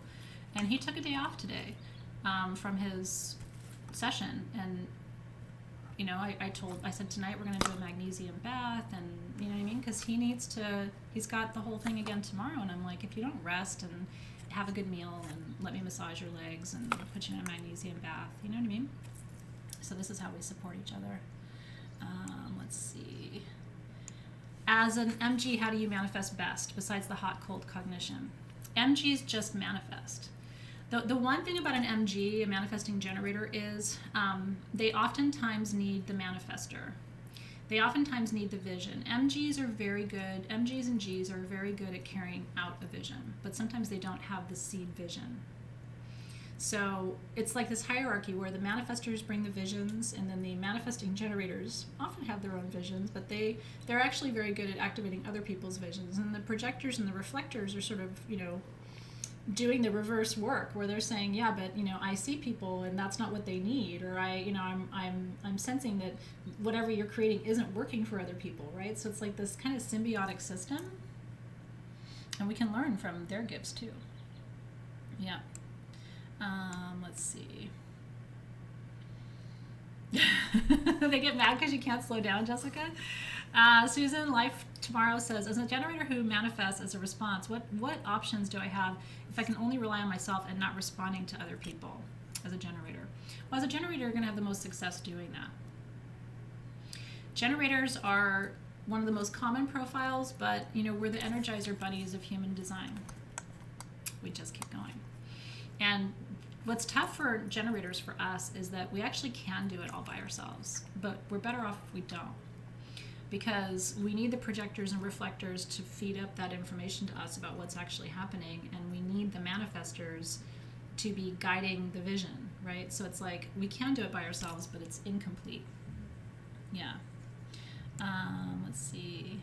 Is this helpful, the Q&A part? I hope it's helpful. Does it matter for your human design type if you don't know your time of birth? Yeah, because it's based on your astrological chart, your birth chart. But I will tell you something, it's not going to change if you're off by a couple of hours. Like your natal chart will change because your rising sign and your moon sign are so often dependent on those hour marks. But human design, if you're within a couple of hours, you're probably going to have an accurate read. Look at that. I love that, Christina. Maeve is asking, love your name, by the way. For business partners, is there an ideal combo of types or combos to avoid while forming a team? What you have to remember is that generators and manifesting generators are both loved and hated sometimes in organizations, because we soak up all the air in the room, right? And then the projectors can feel unseen, and the reflectors can feel exhausted, and the manifestors can feel like, I had an idea and now these people took it and ran with it. It's not even my vision anymore. So, but in a functional dynamic, everybody's working together in a symbiotic way, and it can be very helpful. You can probably see the benefits and the drawbacks, right? So generators and manifesting generators have to make space for other people and not just go and steamroll. And the manifestors have to not just ditch things once their vision is complete and move on. The projectors need to speak up for themselves and recognize when they're not feeling appreciated or seen. And also the projectors need to know that sometimes the other types don't necessarily appreciate how incredibly difficult it can be to be everybody's guide and wisdom keeper, which is what the projectors are. And the same thing with the reflectors. People don't always appreciate the fact that you are literally taking on the energy of everything around you and how exhausting that is, but also how much wisdom is there. So we, as generators and manifesting generators, have to remember to talk to the reflectors and the projectors. They tend to be more quiet people. So we have to kind of genuinely pull them out of their shell, right? Yeah, this class is recorded, so you can watch it forever, ever. For better or worse. Let's see. Yeah, thank you for that, Maruda. Let's see. I'm a manifester, but I don't like being around people that much, Desiree Gutierrez says. Manifestors both attract and repel people. It's true. Same with reflectors. Reflectors can repel people because people don't like to see themselves sometimes. It's too hard. I love seeing the truth of myself. I'm not just saying like I love seeing myself, but I like feedback. I like to know where I'm challenged so I can get better. You know what I mean? And reflectors do that. They show you they show you your beauty, but they also show you where you're falling down. And I love knowing that because I'm here as a human being to do better than I'm doing today. Like I hope tomorrow I'm a better person than I was today, right? And there's always room for improvement. But some people don't want that. They're just like, you know what I mean? So they can reject the reflectors and they can reject the manifestors because, like I said, manifestors are really inspirational people, but they also can seem very superficial and it can turn people off because they don't seem like they're putting in the work, but they are. You know what I mean? They have their own gifts. Manifestors also don't want to be told what to do, and that can really rub people the wrong way. They just do not want a boss. And generators and manifesting generators are used to telling people what to do to get things done, right? God, I love that page. I'm glad you have that information too. What about, so the crosses and that other information, Marie, we're not getting into that tonight because this literally would be a 10-hour class. But there is a wealth of information online. And like I said, if you want somebody to interpret your chart, there's a lot of those people out there too. Tiffany, Alexis, and Harmony in the feed will help you with any questions you have about your tools for the class. Yeah. Do I have written instructions on how to activate the grid? No. I just teach it. I did teach a whole month of my crystal healing class on gridding in May. So if you ever wanted to go and just take that one class, like just spend $30 and get that 2.5 hour, it was a master class on gridding. And so if you want to know everything I know about gridding, you can either take, you're always welcome to join Crystal Masters. It's open all year long, but you can always go back and just take that one class too. Let's see. I'm so glad you guys really enjoyed tonight. Thank you for that feedback. It's true. And like Rachel was saying, like as a manifestor, she's grateful to the other types because at the end of the day, we're all in this synergy together, right? Lynn's asking, Athena, can you talk about how to be disciplined and consistent? Which I interpret as maintaining the vibration. I will say the biggest key for me when it comes to manifesting is avoiding doubt. And there's no quick, easy trick for that. But I will tell you this, at some point, and there's no better day than today, you have to begin to trust yourself, why you're here, that you have this dream that's been put on your heart. Remember I told you that your dreams already belong to you. So being disciplined, once you really want something, like when you really want that relationship, does anybody have to tell you to keep wanting it? To keep showing up? When you love your job, does somebody have to say, hey, please do your job today? It's about really getting to a place where you feel a level of passion and desire for what's happening around you. And I'll tell you, what we're talking about today is also kind of the key for overcoming depression. When I've been really depressed in my life, and I have been clinically depressed, like I took Prozac in my 20s, right? Like I know depression, so when I'm not one of those people who's like, oh, when I was depressed, and you're like, were you really ever depressed? I was depressed. There was just a lot happening at that time in my life, and now I look back, and it was kind of the lead up to my first Saturn return, which was a doozy. When I've been really depressed in my life, I have felt separate from my heart, and separate from my desire, and separate from my optimism, and separate from my courage. Or I've felt like things are out of my reach. So connecting with your desires and focusing on manifestation, these are active, conscious steps that you take. And it really is one of the keys for overcoming depression and anxiety too. Because the more you feel like you know how to work with your energy and you know what your pitfalls and challenges are and you can adapt to those, the less likely you are to really fall into these deep wells of despair. Because you feel like there's something you can do. You know what I mean? I think at that time in my life, I didn't have anybody whispering any of this in my ear. And I really didn't feel like there was anything I could do, you know? And that can be a very challenging place. And so starting to trust that you're here for a reason, that only you're here for. I can't do what you're here to do. And no matter how smart I am or how long I've been doing it or whatever, I'm not you. So, that's where your confidence should come from. And that's not an ego confidence. That's a soul confidence. There's a difference. When people are ego confident, you know what I mean? You can sense that. It's kind of unattractive. But when people are soul confident, like, I know what I'm here to do and I'm gonna stay in my lane, that's a different level of confidence, and it's very attractive to people.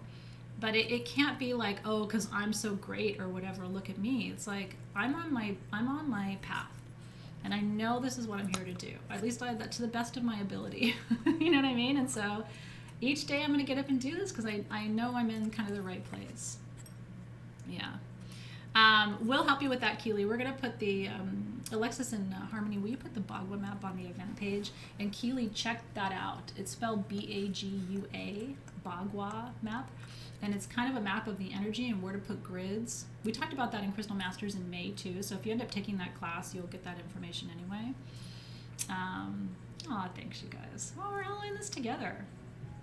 Ego confident is kind of gross and very unnecessary. You know what I mean? It's like, if you're ego confident because you're attractive, one day your looks will fade. If you're ego confident because you achieved something, who cares? Other people have achieved it. You know what I mean? It's like, it's very empty stuff, the ego, the ego confidence. Yeah. Confident in who you are, that's sexy. That's power. Mm-hmm. That's beautiful. And Jimmy said, trust in your heart and your journey and that you are here for a purpose as a starseed. Can't really say it any better than that, Jimmy. It's really beautiful. Is the human design chart by military time? Show is. That means if you're 3:30, you're 15:30 universal time. Thanks, you guys. Thank you for your kind words. I really appreciate it. Would two manifesting generators work well or clash? What if Dave and I were both manifesting generators? I don't know. I think what saves us is how chill I am. Generators are more chill than manifesting generators. Dave is not chill. I think so too, Annette Chastain. Thank you for saying that. That's really beautiful. I like to activate my grids at the new moon and the full moon. Reactivate them. Because at the new moon, you can reactivate them about a specific intention. At the full moon, you're just sort of drawing down that lunar energy into your grid. Mm-hmm. Crystal Masters is year-round, but if you do the whole 12 months, then you get a certificate as a crystal healer. Mm-hmm. And my online classes are certified by the IPHM, which is a global certifying body, the International Practitioners of Holistic Medicine. So their seal goes on your certificate, which is kind of a big deal. Yeah. And by the way, so a couple things I want to say as we sign off for tonight. My newest class launched today. Did you see it? Called Perfume Around the World.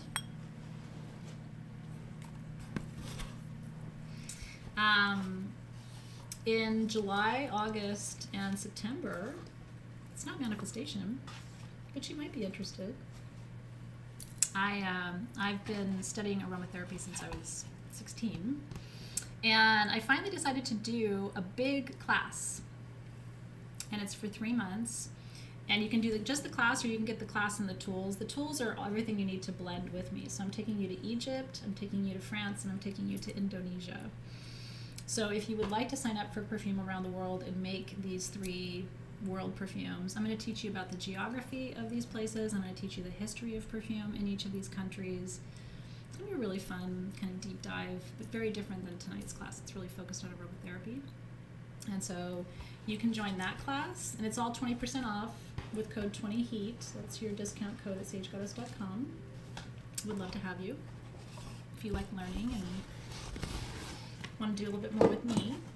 And then make sure you subscribe to our YouTube channel here while you're here so you don't miss any of the notifications. I'm doing more and more on YouTube, and that way you'll get all the 411.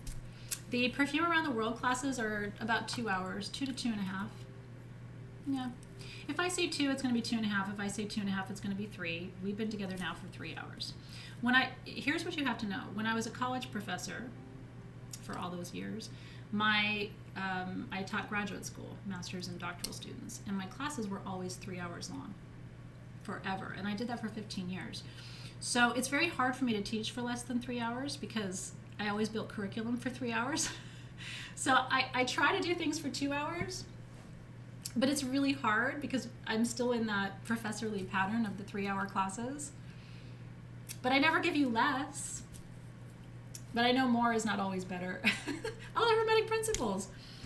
Let me just touch on this really quickly, and then I will let you go. We touched on mentalism, which is one of them, so I won't repeat that one, but I did want to include this for you. I hope it didn't feel like 3 hours. I hope it went by really fast. You never want to be in a 3-hour class where you're like, this lady sure knows how to talk, right? Oh my God. Okay, yeah, let me come back to the peach moonstone generators from today too, because that's a good point. This would be a great alternative if you want to, especially if you're a generator or a manifesting generator, so I'll talk about that too. More is better. Okay, so there are 7 hermetic principles. Mentalism, I'm going to go through them all right now real quick. Mentalism, all is mental. Everything is in your mind, which is true. Manifestation begins in your mind, but it ends in your cooter, ends in your sacral chakra. So we have to remember that. Correspondence, as above, so below. This relates to manifestation because everything that we create here on earth was intended in the spirit realm. I believe that to be true. So we are a mirror image of what is in the astral planes. And that's what the second hermetic principle is. That also means that you want to create balance in your manifestations, right? When you manifest anything, you should always be looking for balance. How does this harmonize? How does this create more balance or harmony in my life? Nobody wants to manifest anything and then end up working 100 hours, a day. So the goal is always to create harmony, to create balance, and so that's that principle of correspondence. The principle of vibration is that everything is in motion, nothing rests. This is true, borne out by physics, right? Everything is a vibration. You're a vibration, I'm a vibration, the plants are vibrating. I gave you some frequencies tonight to listen to because when you work with vibration, you can adjust your environment. If you feel sad and you put on that 963 hertz, your entire energy is going to shift. And the Solfeggio frequencies, have you seen? Google search frequencies in water. And look at each one of the frequencies makes a different pattern in water. Have you seen this? How much of your body is water? Like almost 3/4, right? So when you play the solfeggios, your entire body makes that mandala. Whether it's a mandala of healing, a mandala of DNA repair, a mandala of hope, a mandala of peace, a mandala of, heart opening, whatever it is, your whole body vibrates to that frequency. So when you're manifesting, play the solfeggios. Have them going all the time. The YouTube videos that I'm going to share with you, some of them are 6-8 hours long. I have lots of clients who play them all night long. They go on vacation, they leave the solfeggio frequencies playing in the house because they want everything in the house to vibrate to that frequency, right? And you taught it to your students, Tav? How cool is that? I didn't know that. That's really, really neat. Yep. And then polarity. So everything has an opposite. Why does this matter? And I want to go back because somebody asked a question just now. And this relates to it. Hold on, let me find you.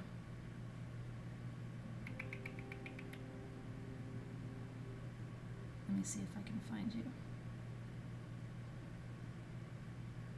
Am I going to find it? Ah, thanks. You guys are so sweet. I can't find the question. I'll have to find it later. There was a question that related exactly to this, but maybe you'll know your question and you'll realize it. When you're discouraged, and you will get discouraged, when you are in doubt, and you will be in doubt. All you have to do, are you hearing this? Because this is really important. And somebody asked this question in the feed, and I couldn't find you again. When you are lonely, when you're sad, when you're in doubt, when you're afraid, whatever these things are, every single heavy emotion, dense emotion like those, has its opposite. All you have to do is bring your attention to the opposite frequency, and it will lift it. So if you're in despair, deep despair, and I'm talking like crazy despair, sadness, you have to ask yourself, what is the polar? This is where Hermetic wisdom is so powerful. What's the polar opposite of that? And then you have to align to that frequency. Look up what the solfeggio is for that energy, that polar opposite. Pull out some crystals for that polar opposite. Choose some oils that vibrate to that frequency, and work with those tools, work with that sound, work with that scent, whatever it is. This is how we use the Hermetic principles for healing. So when somebody comes to me and goes, oh my God, I'm so sad, and this and that, I'm listening, but I'm automatically going, what is the polar place they need to align to in order to heal this? And then I'll say, oh, well, you're feeling sad. You know what? It might be good for you to work with some ocean jasper, or to try tangerine essential oil, or to work with 432 is good for despair, because it just reminds you that you're not alone in this universe, right? And so it gives you something, it gives you an immediate tool to shift the frequency. And this is what I love about these principles. For manifestation, it works almost the opposite way. Let's say you're trying to manifest wealth. What's the opposite of wealth?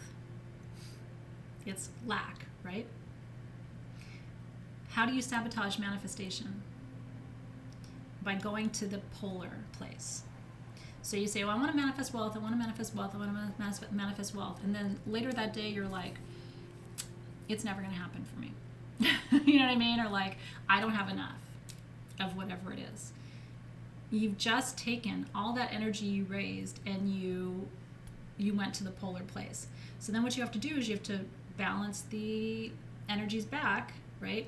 Being aware that when you're trying to manifest something, it's very easy to slip into the polar because of the Hermetic reality. These are sort of guiding laws of the universe, right? So bringing that balance back is really important. Rhythm. Everything ebbs and flows, right? Rhythm in Hermetic principles aligns to this concept of initiate and wait in the human design, right? Some of us initiate, some of us wait. And so that ebb and that flow is actually what makes manifestation. You're going to have times in your manifesting journey where you feel like Midas, like everything you touch turns to gold. And you're going to have times in your manifestation journey where you feel like you can't make anything happen. And I've been in both of those places, right? So you just have to know that going in, it'll help. And again, that's how you can kind of toggle the energies. Cause and effect, karma, dharma, right? So we want to recognize that every step we take has a reaction. Or a consequence. The whole reason I gave you, what did I do with it? The fib worksheet is because of cause and effect. I want you to look at the effect that your manifestation will create. And make sure you're ready for that too, right? That you really thought it through. And then gender. The Hermetic principle of gender simply means that everything in the universe is both masculine and feminine. So when we're manifesting, we want to engage both the masculine and the feminine mind. That's why I taught you Wu Wei tonight, right? The Wu Wei or Wu Wei is very feminine. It's very receptive, right? It gets you out of that very linear masculine. But again, we manifest both from the mind and the body, from the sacral and from the third eye. So up here is very masculine, right? Direct vision, focus. Down here is like summoning, attracting, it's womb energy. It's getting out of your head and into your body and establishing a creative process that's going to lead you to what you seek, right? So I hope what you saw tonight is that all of these systems, which seem so different, are actually very interrelated.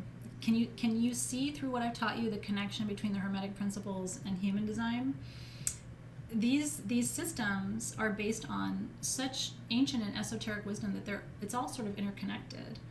And the manifestation process does have some technical aspects. Write down the intention, fill in the details, activate the grid. Like, these are very concrete things we can do. But then we have to work the feminine energy of it too, which is to be receptive and open and creative and play and not take it all so seriously and allow things to unfold and not try to rush the process, right? And try to raise the vibration and hold the vibration and attract the people and the resources. That's not a masculine process. And it's important to note, this has nothing to do with like what equipment you have in your pants. Do you know what I mean? Because no matter what equipment you came with, you are both masculine and feminine. So, like, I'm a very masculine woman, right? So with female equipment. So, but I air masculine. So I have to watch. I have to remind myself to be feminine because my natural inclination is so masculine. And there are lots of men who have the flippy floppy of that. You know, they've got a shooter, but then they, you know, are very feminine in their ways of thinking and being in the world. And the goal is always balance, right? I mean, we're all both.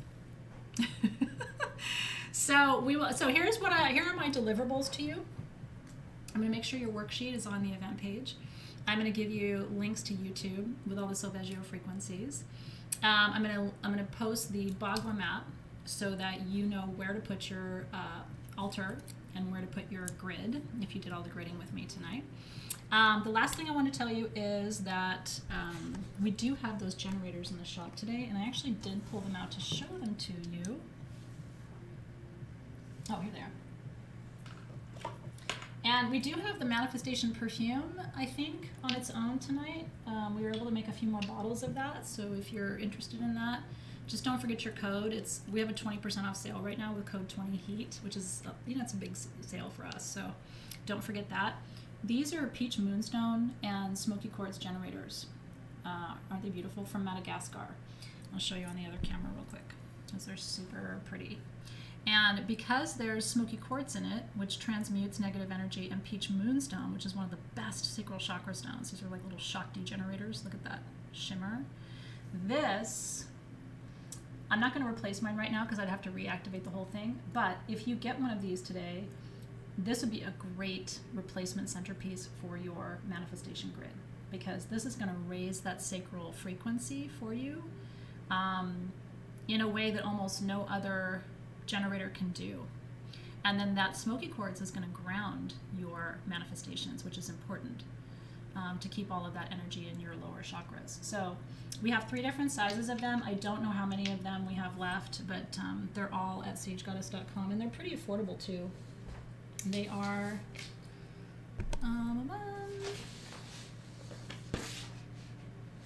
I don't know. I have so much papers here. They are $19, $29, and $39 before your 20% off. Go through all my papers. Are the small sold out? Okay, good. So if you want one, the other sizes are still there for you.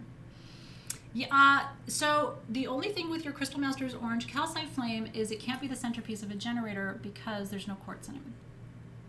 I only work with quartz as the centerpiece for grids. That tool, however, I am going to be talking about this class when we have Crystal Masters next week, because I'm going to be reflecting on raising that sacral frequency, and we're going to talk about creativity, manifestation, and desire in Crystal Masters. So Crystal Masters next week is going to feel like a part 2 of this. So those of you who are in Crystal Masters, it'll be fun because it'll be kind of a nice way to pick up this conversation and keep it going. Yeah, peach moonstone is beautiful. You can use sunstone because sunstone is quartz bearing. You can use sunstone too. I like that as well. All right, you guys. Mwah. Thank you for being here tonight. What a joy. It was truly. It was a pleasure to create this class for you, to design this class for you, to deliver this class to you. I want to thank Team SG. So much time and energy and effort went into this class from my design team with their beautiful candles, who helped me recreate the original manifestation perfume, which is almost 10 years old now, to the graphic design team who worked on your grid, to Harmony and Alexis who've been here with us tonight, and Claire for all of her support in bringing this to you. Citrine generators would be great, by the way, for your grid as well. So I'm going to extinguish my candle to be continued, everybody. Have a great rest of your evening. And Soul Shift, I'll see you tomorrow for session 4 for June. We are doing candle carving, and we're going to talk about sigils and sacred symbols tomorrow as part of our class. I can't wait. So we'll see you then. And be sure to register for Perfume Around the World so we can talk about perfume. That starts at the end of July. And the tools are limited. I can't restock the tools once they sell out because during a pandemic, that's very hard to do. So be sure to get your tools if you're interested. And I'll see you soon. Thanks, you guys. It was really fun to be with you tonight. And keep manifesting. Keep me posted. I'll see you soon. I'm going to go give the bracelet away on the event page too, so make sure you enter to win the bracelet.